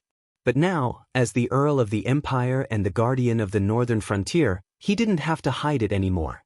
He even hoped that some rumors would spread to Silvermoon City. It would give those conspirators more excuses and courage. This way, he could get rid of the rebellious forces in the half-elven kingdom once and for all. As for the issue of the inheritance of the child in Queen Aisha's belly, in the face of absolute power, it wasn't a problem at all. As long as Colin and Aisha insisted that the child was the old king's posthumous child, who would dare to refute them? Teacher, you have to be careful." Judy hurriedly chased after him and advised anxiously. Unfortunately, Colin didn't care about his students' good intentions. He still had his arm around Queen Aisha as he strode forward. Chapter 364. Early morning, Alfalfa City's City Lord's mansion. Ron pushed away the strange woman wrapped in a sheet beside him. His eyes swept past her exposed white skin, but he didn't stop.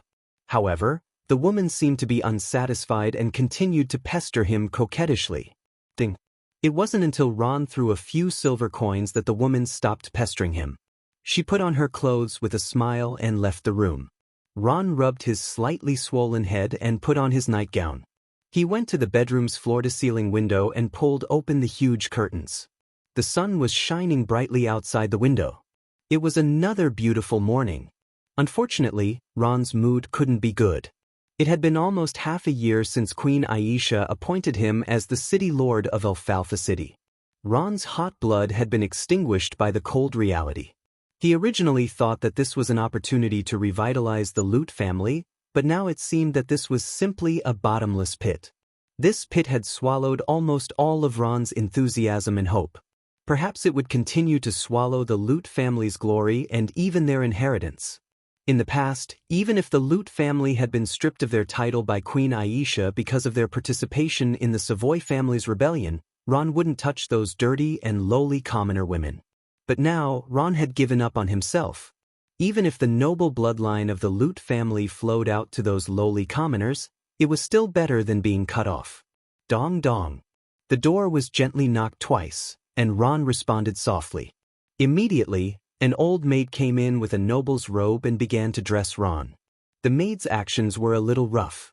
Ron frowned, but he didn't say anything. With the Lute family's current situation, they could no longer afford young, beautiful, and clever maids.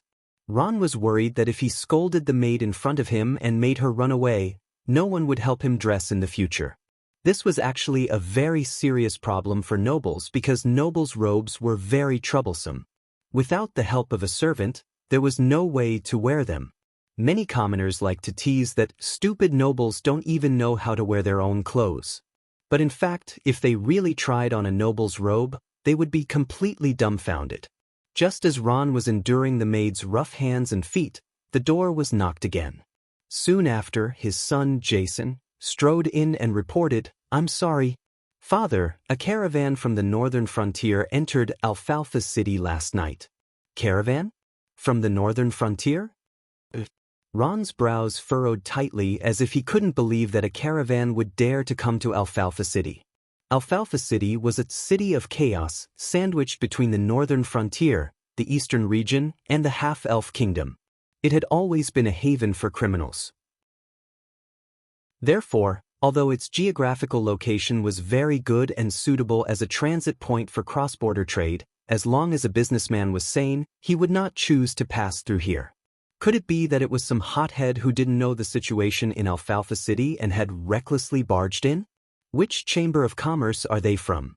How many are there? This caravan doesn't have a banner, so I don't know which chamber of commerce they belong to.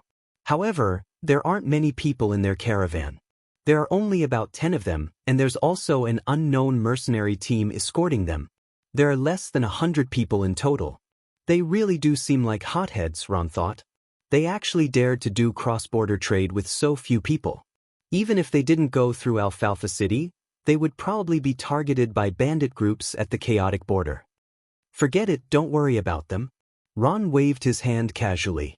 In his heart, he had already regarded this caravan as dead people. Jason hesitated for a moment, but still reminded him, "Father, do you still remember the information we just received about the Northern Frontier?" "What information?" "It's the Northern Frontier Foreign Trade Company established by Count Angeli. According to the orders issued by the Duke of St. Hilda, only this company can carry out foreign trade in the Northern Frontier." Ron only reacted when he heard this. So this was a smuggling caravan. No wonder they didn't have a banner, and no wonder they had to go through Alfalfa City. Only in this chaos city could they avoid being searched by the Northern Frontier Border Patrol and carry out foreign trade privately. Seeing that his father's expression changed, Jason suggested, "Father, we should send people to control this caravan and find out who's behind them. Then, we can escort them to Silver Moon City. This way, Queen Aisha and Count Angeli will definitely be very satisfied. The support you've always wanted may be available." Ron listened to his son's suggestion. Not only was he not moved, but he also frowned. After thinking for a while, he slowly opened his mouth and asked, "Do you think a small smuggling caravan can exchange for Queen Aisha or Count Angeli's support for Alfalfa City?" Jason was suddenly speechless. In fact, he also understood the awkward situation Alfalfa City was in. He knew that no matter if it was Count Angeli or Queen Aisha, under the current circumstances, they wouldn't really send troops into the city to help the Loot family. A small smuggling caravan obviously couldn't change the overall situation. "There's nothing wrong with trying, right?" Jason said unwillingly. Ron shook his head. A trace of craftiness flashed through his eyes as he said, "No, we shouldn't capture this caravan. Instead, we should allow them to pass through Alfalfa City. We should even secretly provide them with a little convenience." But Jason obviously didn't follow his father's train of thought. He was suddenly a little dumbfounded. "It's useless even if you capture a small smuggling caravan. Queen Aisha and Count Angeli may casually reward you with some insignificant things, but they definitely won't send an army to Alfalfa City. However, what if Alfalfa City becomes a holy land of smuggling between the northern frontier and the outside world?" Jason's eyes lit up. He finally came back to his senses and immediately said, "Then Count Angeli definitely won't sit idly by." "That's right." Ron smiled and nodded. He said complacently, "The Northern Frontier Foreign Trade Company is involved with such a huge interest. If we allow these smuggling caravans to converge in Alfalfa City and continuously poach the company's business, it will damage the prestige of the House of St. Hilda. At that time, will Count Angeli still be able to hold back and not care about Alfalfa City?" Jason also became excited. He seemed to be able to see the prosperous scene of Alfalfa City becoming a holy land of smuggling. However, he immediately asked with slight worry, "But father, if we sit idly by and watch the smuggling caravans pass through Alfalfa City unimpeded, will Count Angeli blame the Lute family for this? What can we do?" Ron spread out his hands and said with a smile, "Although I am the city lord of Alfalfa City in name, everyone knows that the real master of this city is someone else. Even if Count Angeli blames us, we have a reason to shirk responsibility." Jason nodded and said in agreement, Father. I will send people to keep an eye on that caravan to prevent some blind fellows from making a move on them." Ron stopped his son and asked with a sneer, "If the Alfalfa Brotherhood really wants to make a move on that caravan, will you be able to protect them?" Jason suddenly froze on the spot. Although he didn't want to admit it, the current order of Alfalfa City was indeed in the hands of the Alfalfa Brotherhood. Their Lute family, as an official force, couldn't protect them. "Then, what should we do?" Jason asked somewhat gloomily. "We don't have to do anything," Ron said faintly. Seeing his son's puzzled face, he asked in reply, "Where do you think this caravan's destination is?" To come to Alfalfa City from the northern frontier, they could only go to the half-elf kingdom or the eastern region. However, Jason rolled his eyes and instantly understood his father's meaning. He immediately said, "They should be going to the eastern region." "That's right." Ron nodded and said with a smile, "So, as long as this caravan isn't stupid, they must have already informed the eastern region. Since they dared to go through Alfalfa City, it means that the Alfalfa Brotherhood should have received the information in advance. At most, they will collect some toll from them and won't really make a move on them. Asterisk knock, knock, knock. Asterisk at this moment, someone knocked on the door again. Ron responded. Then he saw his sheriff walk in and report, "Sir, I'm sorry. Sir, a merchant just came to report a case." Ron's heart skipped a beat and he hurriedly asked, "Is it the people of the caravan that entered the city last night?" "What case did they report?" "They said that something important was stolen from the caravan last night." Chapter 365. Did you hear about it? What did you hear? In a dark alley in Alfalfa City, unclean sewage flowed along the terrain, forming puddles that emitted a foul stench. Rats slowly walked through the garbage pile in the corner, and the rotten smell permeated the air. In such an unbearably bad environment, several young men in tattered shirts gathered together and excitedly shared the new happenings in the city. "The caravan that entered the city last night, sure enough, it was stolen. Of course. I really can't figure it out. Why would a caravan dare to come to Alfalfa City? Are they looking down on the city of chaos? Do you know who did it? It should be Orlando's men. How many thieves in this city aren't his men? What did they steal? I don't know, but it's just petty theft. How much can they steal? If you ask me, we should do something big. Let's loot that caravan together." Agreed. Agreed. I agree too. What's the use of your agreement? We have to get Boss Capone's approval first, a short and fat young man with meticulously combed hair said disdainfully. Hearing this, everyone was somewhat silent. Recently, as the Alfalfa Brotherhood's president, Capone, after gradually taking control of the situation in Alfalfa City, began to restrain his subordinates. He didn't let them burn, kill, loot, and commit all kinds of crimes like before.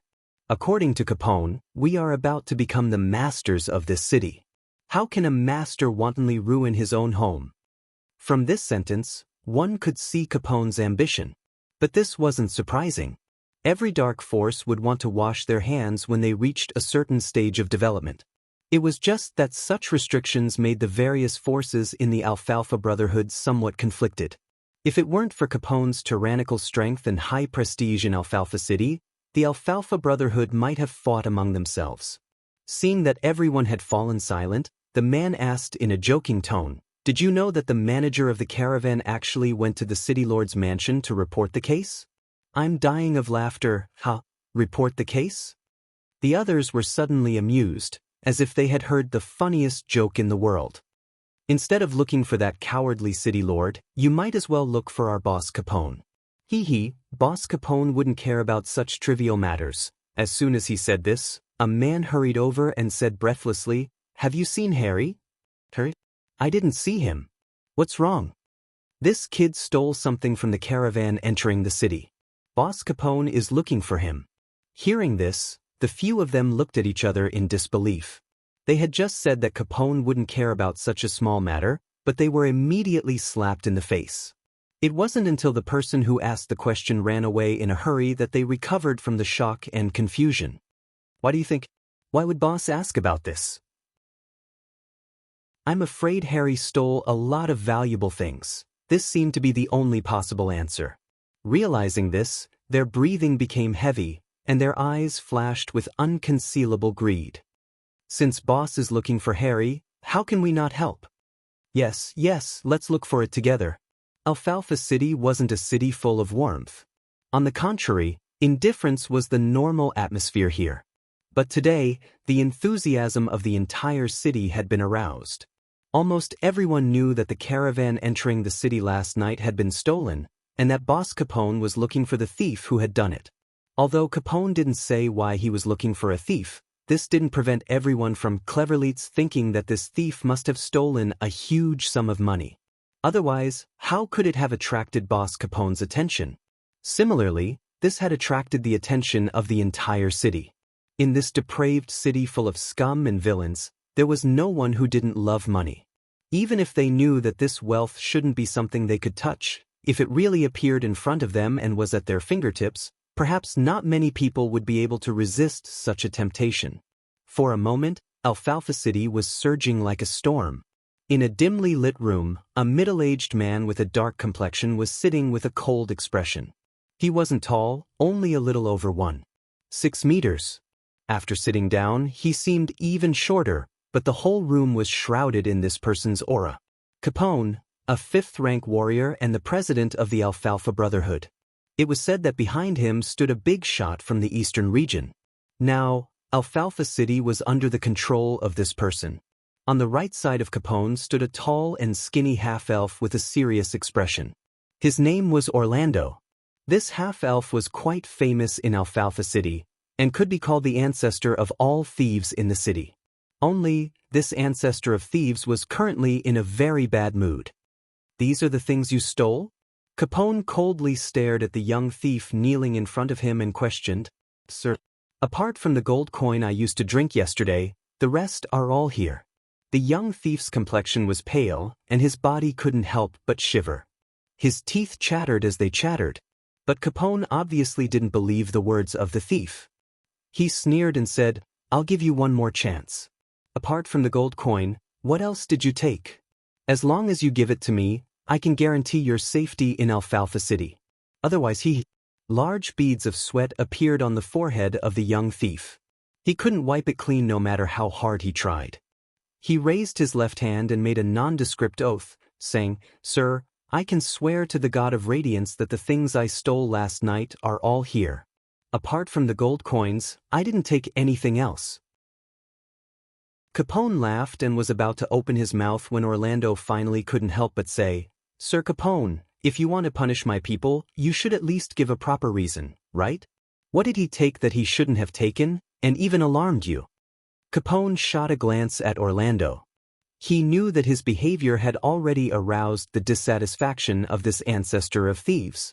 Although Orlando's forces were also affiliated with the Alfalfa Brotherhood, and it was reasonable to say that Capone was certainly qualified to interrogate the thief in front of him. But as Orlando said, if Capone made a big fuss just because the other party stole some gold coins from a passing caravan, then it would definitely be a provocation to Orlando's authority. Capone was nominally the president of the Alfalfa Brotherhood, but this organization was formed by the union of various underground forces in Alfalfa City. There were many factions among them, and Capone couldn't really ignore the thoughts of those small leaders. So, he hesitated for a moment and said to Orlando, Do you know about the bonds recently issued by the House of St. Hilda? Bonds? I've heard a little about it. It's said that these things are now causing quite a stir in the northern frontier. Orlando nodded, and then realized something. His face suddenly changed and he asked, Could it be that the things the caravan lost in addition to the gold coins were also these bonds?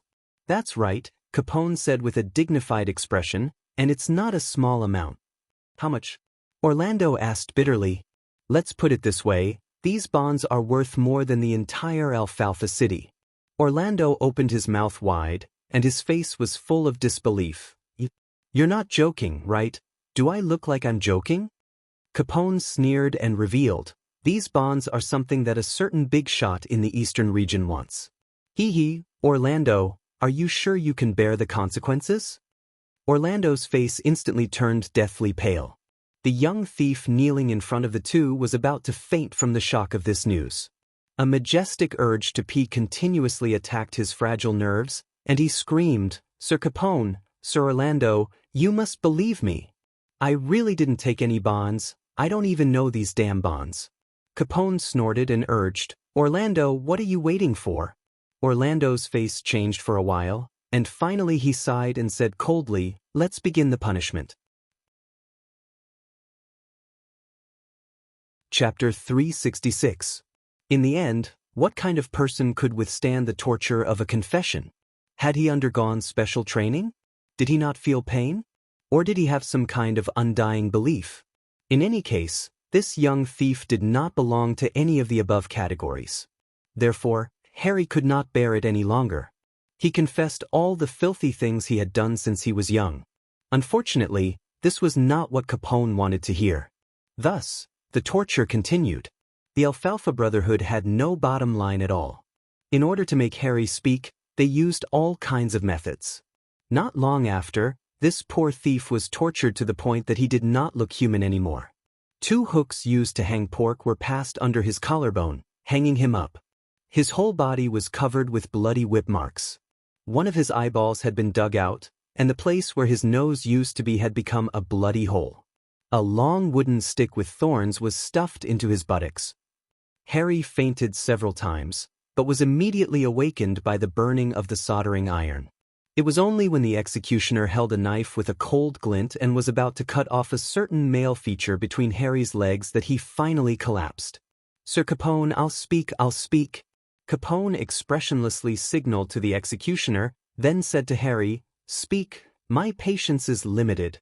At this time, Harry could no longer care about anything. In order to get out of this hell, he could only make the wisest choice, to shift the blame. My lord, Brew was with me last night. I didn't see any bonds at all. It must be this kid who stole it, it must be him. Blue. Capone frowned, but this time he did not question the words of the thief in front of him. If it was really the other party who stole the bonds, he would have admitted it long ago. He would not have waited until he was almost half a cripple before he was willing to speak. Thus, Capone looked at Orlando. Orlando nodded and said, I'll go find Blue. Blue tried hard to open his sleepy eyes, but found that there was only a blurry shadow in front of his eyes. After getting drunk last night, he went to find a certain skilled woman to fight a few hundred rounds. Now, his whole body was light as a feather, and his consciousness was not sober at all. But soon he was forced to sober up. Crash! Brew felt as if a basin of cold water had been poured over his head. He shuddered, and the shadow in front of him finally took shape.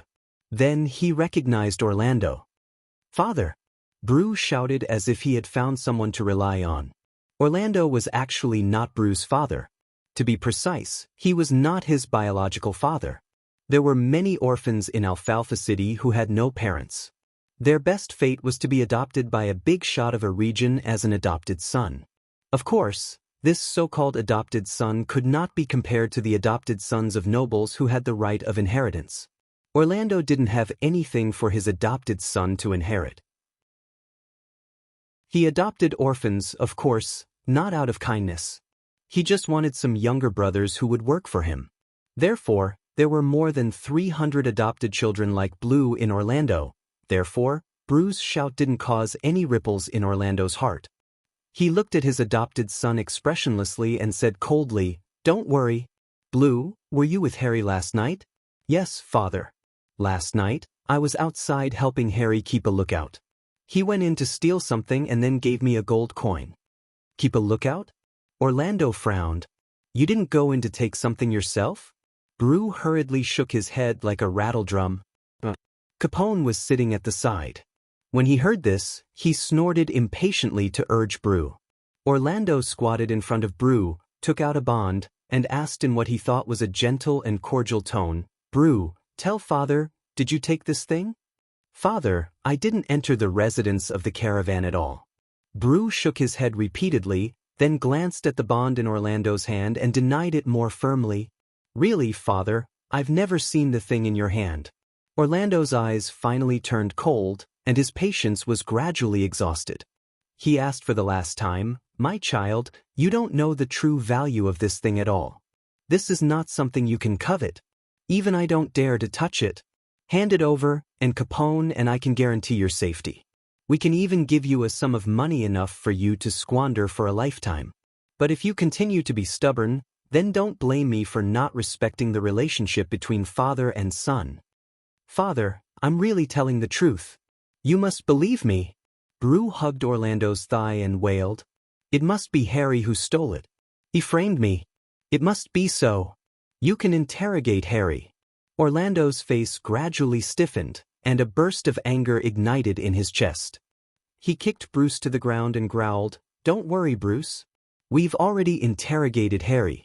Now it's your turn." After that, he nodded to the eager executioner, then turned his head, as if he couldn't bear to watch. "Father! Father! You must believe me! Save me! Mournful screams echoed in the room. The smell of blood mixed with the smell of feces and urine gradually diffused. Alfalfa City Lord's Mansion. "Father, I've inquired clearly. The caravan that entered the city belongs to the Northern Wind Chamber of Commerce." Northern Wind Chamber of Commerce? Ron had naturally heard of this Chamber of Commerce. After all, the Northern Wind Chamber of Commerce was the largest chamber of commerce in the northern frontier.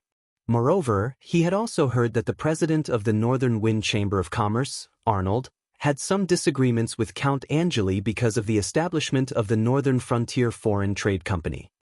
What was stolen from the caravan? "Have you investigated clearly?" Ron asked again. "I've investigated clearly.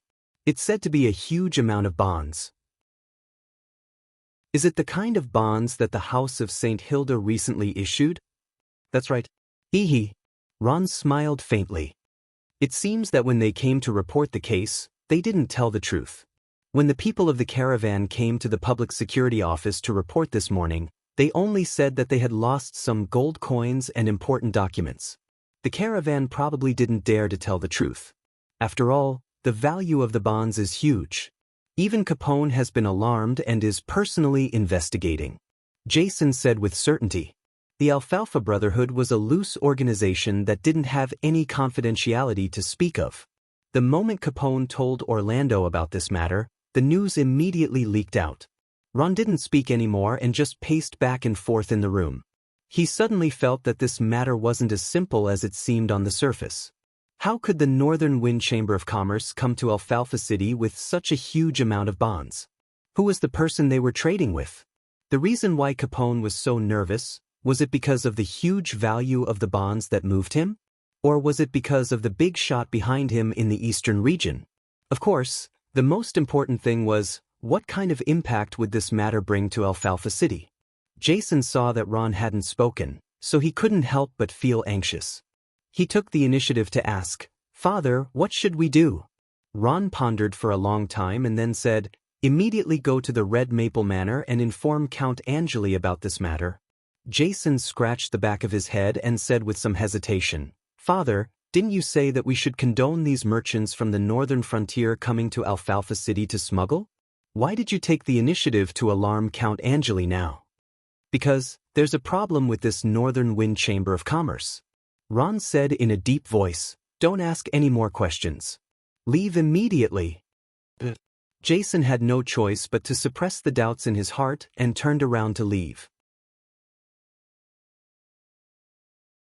Chapter 367. In the dark room, screams that made one's heart palpitate kept coming. As time went by, the screams gradually became weak, as if they were going to be cut off completely in the next second. At first, Capone was watching the execution with interest, but gradually he began to become impatient. He thought it was a very simple matter, but he didn't expect that the two thieves he had never taken seriously would give him a big surprise. "Orlando, are all of your subordinates so courageous?" Capone asked the thief ancestor beside him in annoyance. Orlando lowered his head at this time. No one knew what he was thinking, and he didn't respond to Capone's ridicule. Brew, who had been brutally tortured, was on the verge of death. This hellish experience had transformed his initial feelings of grievance and confusion into his current feelings of anger and despair. It also made him understand a lot of things. He knew that no matter how he defended himself or told the truth, no one would be willing to believe him. Compared to the priceless bonds, the life of a thief like him was not worth mentioning at all. But Brew was unwilling. Harry's framing, Capone's indifference, Orlando's indifference. Finally, Brew's mentality completely darkened. Feeling his vitality fading away bit by bit, Brew's eyes flashed with the brutality of a dying lone wolf. At this moment, he only wanted to destroy everything in front of him and let this city of sin be buried with him. Water. Water. Hearing Brew's weak voice, Capone, who was about to give up, suddenly had his eyes lit up. You finally figured it out? Brew nodded slowly, trying to hide the resentment in his eyes. Capone was delighted and said, "Put him down and give him water." Orlando finally recovered from his silence. He turned around and looked at Brew, who was no longer in a human shape. There was more or less a trace of guilt in his heart, but it was soon replaced by an inexplicable anger. You were the one who took it, so why did you wait until now to confess? Not only did you harm yourself, but you also made me lose face in front of Capone. However, Orlando also knew that he had to show enough warmth at this time. He hurriedly stepped forward to help Brew sit up, and personally fed him water. After drinking some water, Brew was finally able to catch his breath. However, he knew that he didn't have much longer to live. The hypocrisy of this adoptive father in front of him only made him feel more disgusted than ever. "Father, I'm sorry. I've let you down." However, Brew expressed a strong sense of admiration. This made Orlando feel guilty again, and he said sincerely, "Brew, don't worry. As long as you tell me where the bonds are hidden, I'll immediately get a priest to heal you." Capone looked at the scene of a filial son and father, and felt disdain in his heart. However, he did not step forward to disturb them. Right now, he only wanted to find the bonds and end this matter. Blue nodded as if he was finally willing to confess. He leaned close to Orlando's ear and whispered in a soft voice, "Father, those bonds are hidden in." His lips moved, and his voice became extremely low and indistinct. Capone couldn't help but take a few steps closer, wanting to listen carefully. However, Brew suddenly raised his head, grinned at Capone, and said hatefully, "You'll never get those bonds. That's the last gift I left for Father." After saying this, a trace of relief and pleasure flashed across Brew's face. Then, under the shocked gazes of Capone and Orlando, he crashed into the execution rack behind him. The sharp blade on the shelf easily pierced through Brew's neck. His eyes rolled back and he stopped breathing. Capone was stunned for a moment, then he immediately growled at Orlando, who was squatting foolishly. "Damn it. What did that kid say to you? Where are the bonds hidden?" Orlando didn't seem to have recovered from the series of changes in front of him. When he heard this, he only replied subconsciously, "But I didn't hear anything clearly just now." "You didn't hear clearly?" Capone's face suddenly turned ferocious. He grabbed Orlando's collar, pulled him up from the ground and roared, "Orlando, do you really think I'm a fool? Or do you also want to have a taste of these punishments?" Orlando was also angry, but he also knew that he wasn't Capone's opponent. He felt wronged, like a girl who had just been raped, and loudly defended himself. "I'm telling the truth. Brew didn't say anything just now. Can't you see through such a simple scam?" "Scam? Hee, Orlando, how do I know that you don't want to take the wealth for yourself? However, I have to warn you that these bonds are of great importance. It's not something a thief like you can covet. If you don't hand them over, don't even think about leaving Alfalfa City alive." In the face of Capone's threat, a long-suppressed anger rose in Orlando's heart. He immediately straightened his neck and roared, "Capone, do you really think you can run amok in Alfalfa City? Don't forget, you're just a newcomer who came here 3 years ago. If it weren't for someone supporting you from behind, do you really think we'd be willing to submit to you? I'm also warning you, don't go too far. Otherwise, the waters of Alfalfa City are definitely deeper than you can imagine. Capone was so angry that he laughed and kicked Orlando in the stomach. Orlando's subordinates, who were surrounding him, pulled out their long swords and glared at Capone. However, Capone didn't pay any attention to these people in the slightest. More than 10 years of carnage had long since forged his steel-like willpower. Moreover, as a rank 5 warrior, he also had extraordinary self-confidence and conceit. No one here could threaten him. Capone gloomily stared at Orlando, who had fallen to the ground, and said in a deep voice, "I don't care whether that kid lied or who stole the bonds. But as the person in charge of this city's thief organization, you must find these bonds. I'll give you 3 days. If I don't see these bonds within 3 days, you can just wait to collect your corpse." After saying that, Capone heavily snorted and squeezed his way out of the middle of Orlando's subordinates who were eyeing him covetously. After Capone left, Orlando was helped up. However, he immediately snatched the long sword from the hand of a person beside him and hacked at Blue's corpse as if venting his anger. It wasn't until Blue's corpse was cut into pieces and badly mutilated that Orlando stopped, gasping for breath. At this time, Orlando's heart was full of resentment and grievance. He was carrying this pot on his back for no reason at all. Moreover, he also realized that Blue, this kid, actually didn't forget to play a trick on him before he died. He really was his good son.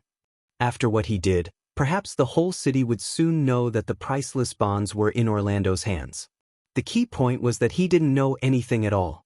More importantly, Orlando realized that if he couldn't take out anything to give to Capone, then what would he do after 3 days? The subordinates beside him seemed to have thought of this as well. They all focused their gazes on Orlando, waiting for his orders. Orlando muttered to himself for a long time before he finally gritted his teeth and said fiercely, "Does Capone really think that he can cover the sky with one hand in Alfalfa City? Come with me." After saying that, he took the lead and walked out. The subordinates looked at each other in dismay and hurriedly followed. Chapter 368. Red Maple Manor. The warm afternoon sun shone on the back garden, and the autumn rain that had just fallen added some fragrance to the air. Jason, who had hurried over from Alfalfa City, was led by the butler to see Colin and Aisha walking in the garden. However, the intimate posture of the two made Jason involuntarily lower his head, not daring to look. The ambiguous relationship between Count Angeli and Queen Aisha was no longer a secret in the half-elf kingdom. There were even some speculations about the father of the fetus in the queen's belly that had been spread by people with ulterior motives. Jason followed behind the butler and couldn't help but criticize in his mind. "Can't you two be more restrained in public? Your Majesty the Queen, Count Angeli, please allow me to represent all the members of the Lute family and all the people of Alfalfa City to express the highest respect to you." Queen Aisha glanced at Jason with a languid expression and said indifferently, "Can the Lute family now represent the people of Alfalfa City?" Faced with the sharp questioning of the Queen, Jason suddenly froze on the spot, not knowing how to answer. Fortunately, Colin chuckled and said, "Knight Jason, it seems that your Lute family's current actions in Alfalfa City have not satisfied Her Majesty the Queen. We have failed to live up to Her Majesty's expectations." Jason replied bitterly. Colin patted Aisha's arm and gave her a look. Aisha understood and then ignored Jason and continued to walk forward slowly. Colin stayed where he was and looked at the knight of the Lute family with a smile. He asked, "Knight Jason, what are you here for this time? Are you here to ask for support like last time?" "No, Count Angeli, this time I have an important matter to report." "Tell me." Jason recounted the matter of the Northern Wind Chamber of Commerce entering Alfalfa City with a large amount of bonds, but it was stolen by a local thief. However, to his disappointment, Colin listened quietly without any expression on his face. It was as if such a thing could not attract his attention at all. Jason was anxious and hurriedly reminded, "Your Lordship, the North Wind Chamber of Commerce dares to send a caravan through Alfalfa City to engage in foreign trade. This is simply a provocation to the policies you've previously formulated. If you don't crack down on this kind of smuggling, there will definitely be other imitators in the future." Colin smiled. He looked at Jason with a playful expression and asked, "Then, as the city lord of Alfalfa City, does your father have the ability to help me crack down on these smuggled northern frontier merchants?" "For now, I can't." Jason was a little discouraged, but he immediately said, "Your lordship, as long as you are willing to support us. Of course, I also know that you are worried about the natural moat that is the new Shui River. However, as long as you send troops to help us occupy one of the 3 districts of Alfalfa City, then our loot family will definitely be able to block off this smuggling route for you." However, Colin still firmly shook his head and said, "As I said, now is not the time to send troops to Alfalfa City." Jason was still unwilling to give up and continued to persuade, "Your lordship, this time, the North Wind Chamber of Commerce is still trying to transport a large amount of bonds out of the northern frontier. Aren't you worried about who the buyers of these bonds are?" "Of course not." Colin said calmly. When these bonds were first issued, his lordship clearly declared that no matter who it was, they could exchange food for the bonds. Moreover, when the bonds matured, they could also exchange them for food from the House of St. Hilda. The North Wind Chamber of Commerce used food to exchange for a large amount of bonds from the House of St. Hilda. Now, what they are going to do with these bonds and who they are going to sell them to has nothing to do with the House of St. Hilda or me.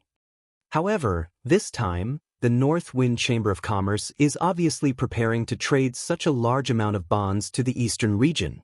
Your lordship, aren't you worried about the Eastern region's conspiracy?" "What conspiracy?" Colin asked with great interest. Jason opened his mouth, but he didn't know how to answer this question. Colin seemed a little disappointed and said lightly, "Well, Knight Jason, your loot family should be more concerned about how to gain a foothold in Alfalfa City. This unforeseen event is actually a rare opportunity for you. Don't tell me you still don't understand?" "Opportunity?" Jason was stunned. Obviously, he didn't understand Colin's meaning. Colin also didn't explain in detail. He just said in a commanding tone, "Since you don't understand, then go back and take a good look. Don't run around all day thinking of unrealistic assistance. Alfalfa City is about to undergo a drastic change. I hope you can properly grasp this opportunity." Jason seemed to realize something and wanted to ask more, but Colin waved his hand and motioned him to leave. Although his heart was full of doubts, Jason didn't dare to go against Colin's will. He had no choice but to bow and take his leave. After Jason left, Colin quickened his pace and caught up with Queen Aisha, who was strolling in front of him. He hugged her waist again. Aisha smiled gently at Colin and asked, "Are you the one who stirred up the storm in Alfalfa City?" Colin also smiled and didn't deny it. "I can't hide anything from you. However, there is one thing I'm curious about." "What is it?" "Do those priceless bonds really exist?" Colin laughed and nodded affirmatively. "Of course they do exist. Moreover, the Earl of Avon of the Eastern region personally instructed the Northern Wind Chamber of Commerce to bring them to Alfalfa City. They were prepared to exchange food with him." Aisha blinked her eyes. "In that case, the Northern Wind Chamber of Commerce is actually under your control?" "That's right. But there's a problem." Colin nodded as if he already knew what Queen Aisha wanted to say. "Do you want to remind me that this will make the Eastern region realize that the Northern Wind Chamber of Commerce is a spy under my control?" "You already thought of it."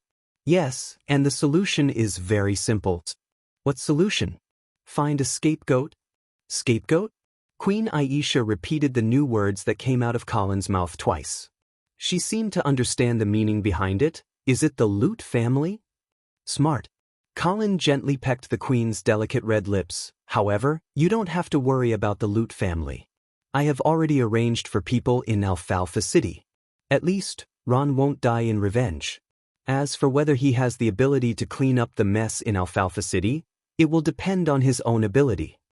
As the city lord of Alfalfa City, it is reasonable for Ron to take the blame."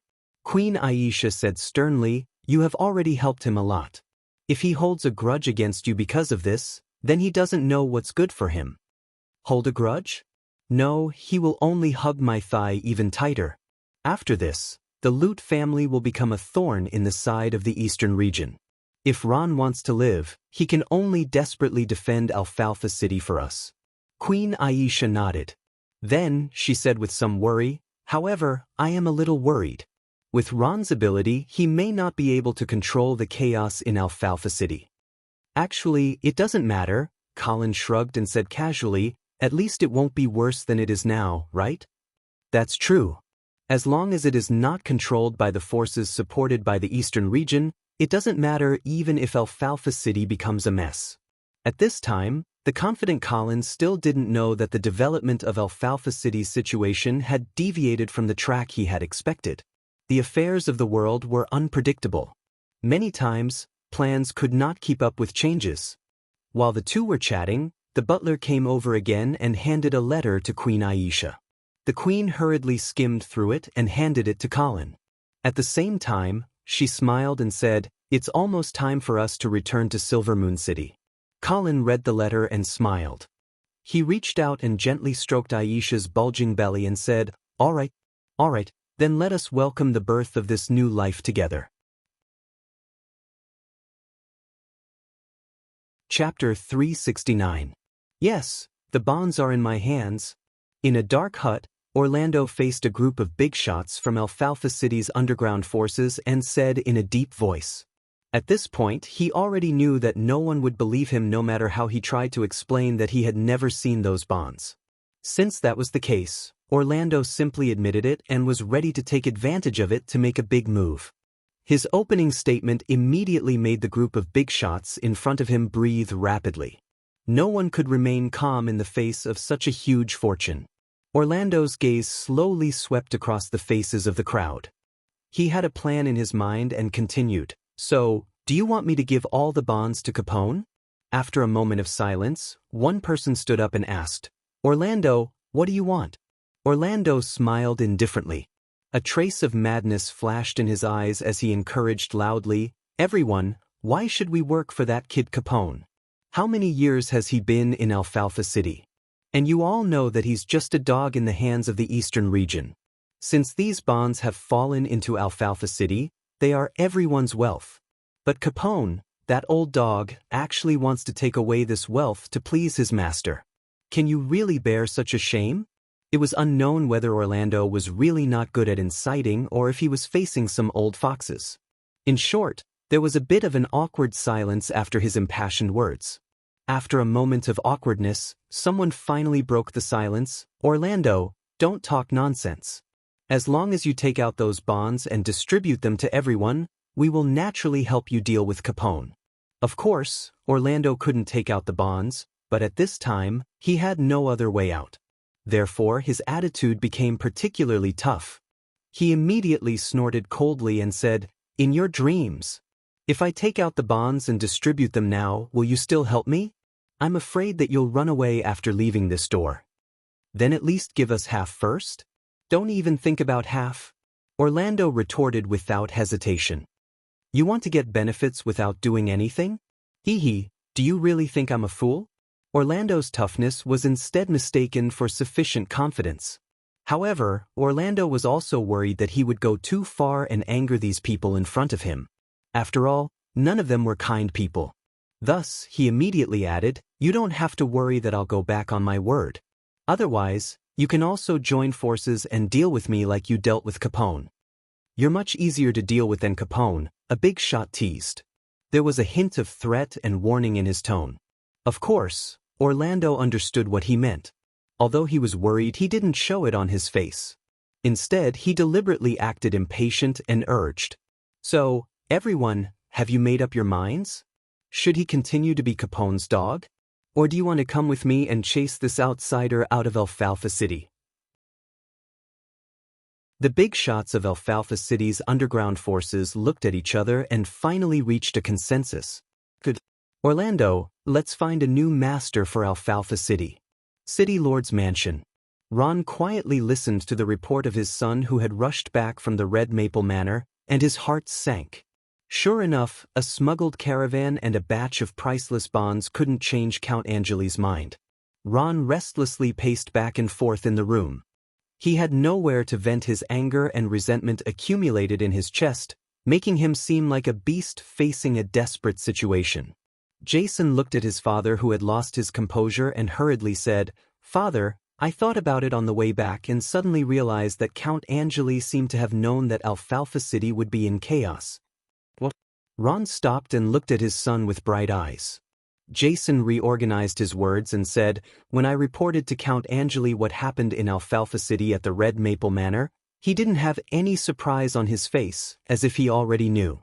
So, I'm guessing that the Northern Wind Chamber of Commerce and those priceless bonds were bait thrown out by Count Angeli. He wanted the people of the Alfalfa Brotherhood to fight over them and even kill each other." Ron's eyes lit up. He immediately realized that his son's guess was very likely. In his excitement, he paced back and forth in the room again while muttering, "It's possible. It's really possible. Count Angeli is really good at scheming.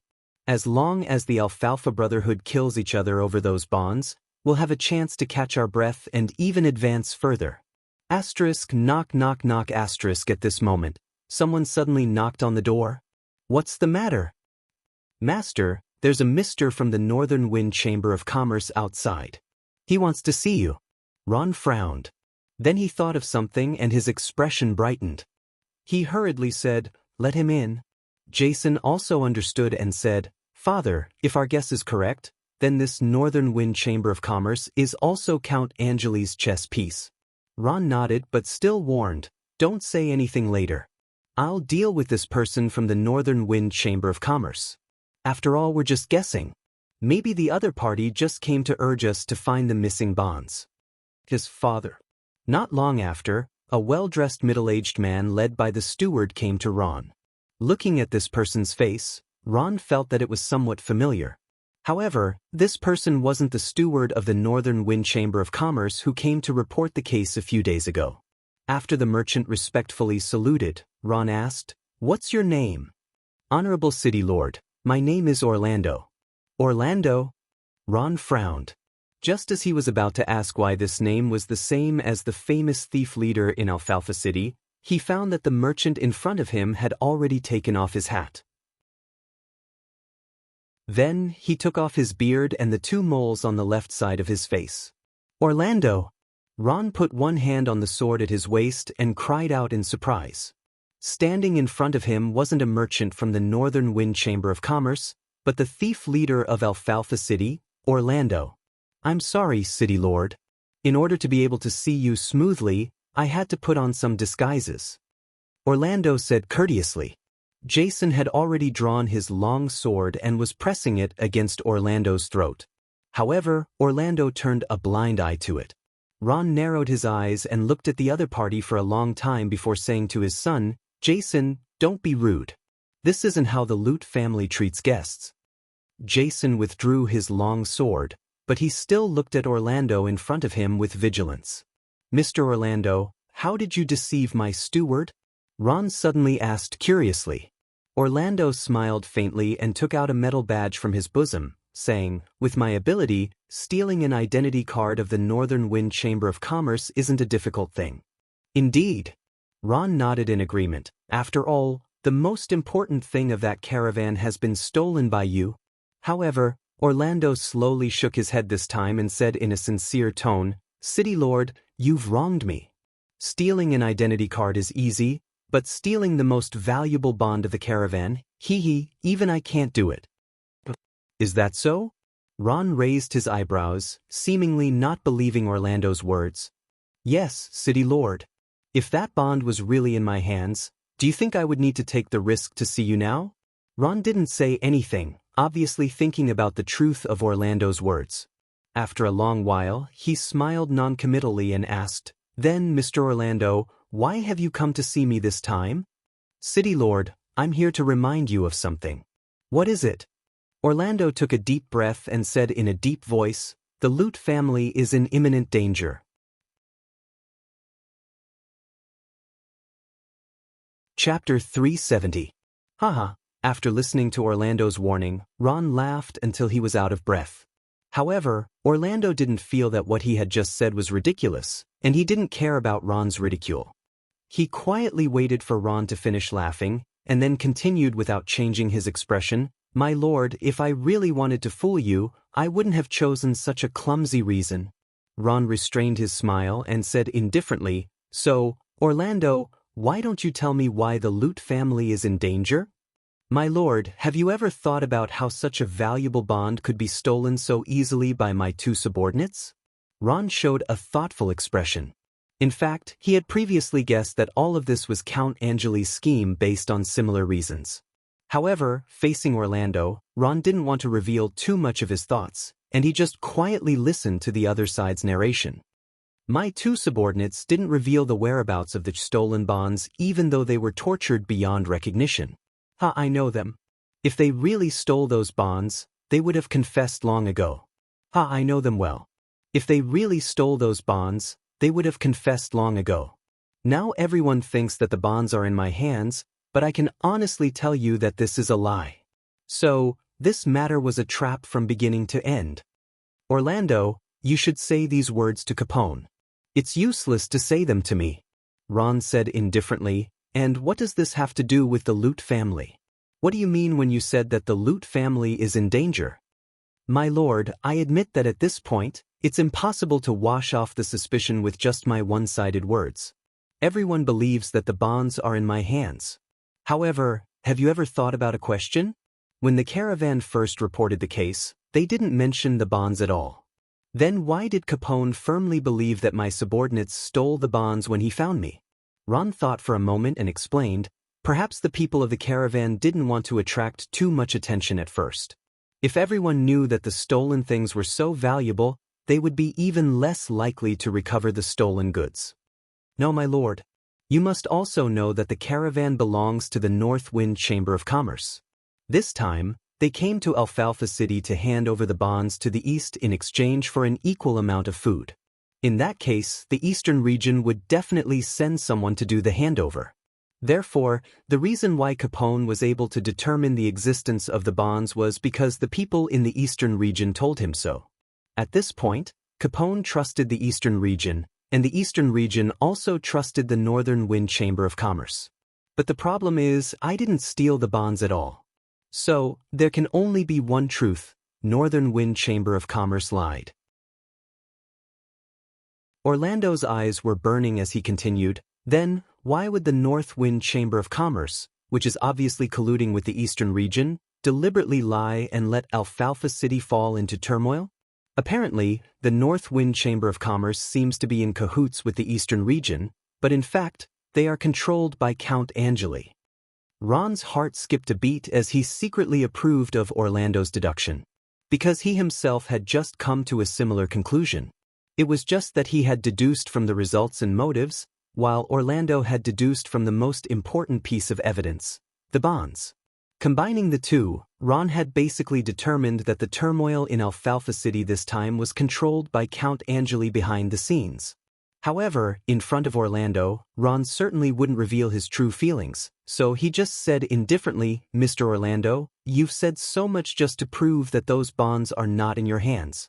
However, other than yourself, no one will easily believe you. I understand. Orlando nodded and continued, but, Sir City Lord, I said so much just to give you a warning. Warning? Mr. Orlando, until now, I still don't understand. How did the turmoil in Alfalfa City affect the Loot family? Is that so? Orlando had a playful look in his eyes. Have you ever thought about what will happen if things continue to develop? Ron frowned and fell into deep thought. Orlando continued, there will be a battle between Capone and me, but no matter who wins in the end, this matter needs to end. There will eventually be a conclusion about the existence of the bonds. At that time, the people of the Eastern region will realize that they have been played. The details of the North Wind Chamber of Commerce will be thoroughly seen. So, what does this have to do with the Loot family? Ron still couldn't keep up with Orlando's train of thought. Sir City Lord, the North Wind Chamber of Commerce was willing to do this for Count Angeli. Didn't they think about their own fate? When the people of the Eastern region and the various forces of Alfalfa City realize that they have been played, do you think that caravan will be able to leave Alfalfa City safely? What are you trying to say? Ron narrowed his eyes and asked in a deep voice. I want to say that the people of the Eastern region and the various forces of Alfalfa City will eventually realize that they have been played, and they will need a target to vent their anger. Since the North Wind Chamber of Commerce dared to do this for Count Angeli, they must know that they have a way to get out, or they know that there will be a scapegoat. So, Sir City Lord, who do you think this scapegoat will be? Ron's face finally changed. Orlando saw this and smiled proudly, saying again, Sir City Lord, you should have thought of it. In fact, I am not surprised that Count Angeli has made such an arrangement. The North Wind Chamber of Commerce is the #1 chamber of commerce in the northern frontier, and they are also an important spy who has successfully gained the trust of the eastern region. Compared to the Lute family who is struggling in Alfalfa City, their value is much higher. So, when I said that the Lute family is in danger, I was not talking nonsense, right? Impossible. Sir Count Angeli would not do this. Jason shouted with a flustered expression. But Ron's face was gloomy, and he didn't say anything. Why is it impossible? Orlando said lightly, we are small characters, and it is difficult for us to escape the fate of being chess pieces. As chess pieces, we must be aware that we will be sacrificed. The only problem is that we do not have a bargaining chip that the chess player will value. Sir City Lord, forgive me for being blunt, but the bargaining chip in the hands of the North Wind Chamber of Commerce is obviously more important than the Lute family. Nonsense. Jason was still trying to refute Orlando. This matter has nothing to do with our Lute family from beginning to end, so how can it involve us? How can it have nothing to do with you? You are the nominal masters of this city, so you have the motive and the ability to do such a thing. Orlando sneered, as for how to make you scapegoats, there are too many ways. I don't know what Count Angeli's specific plan is, but it is not easy. For example, he can make the priceless bonds coincidentally appear in the City Lord's mansion. No. Jason kept shaking his head, as if what Orlando said would not become reality. But Ron had already agreed with Orlando's judgment in his heart. Their Lute family was indeed very likely to be thrown out as scapegoats. In any case, it was not difficult for Queen Aisha to appoint a new City Lord. Moreover, during this period of time, the Lute family's actions were indeed disappointing. Orlando knew that Ron had been persuaded by him, so he quickly opened his mouth again, but, Sir City Lord, chess pieces have their own consciousness, they can struggle, they can resist. This was taught to me by my adopted son, Blue. You may not know, but the reason why I am in such a situation is all thanks to this good son. Of course, I can also understand his actions, because I chose to be a bystander when he needed help the most. His anger, his disappointment, I can completely understand it now. Sir City Lord, Blue is a chess piece against his will, and in the end, he chose to use his own way to take revenge on me. What about you? Are you willing to be pushed out as a scapegoat by Count Angeli?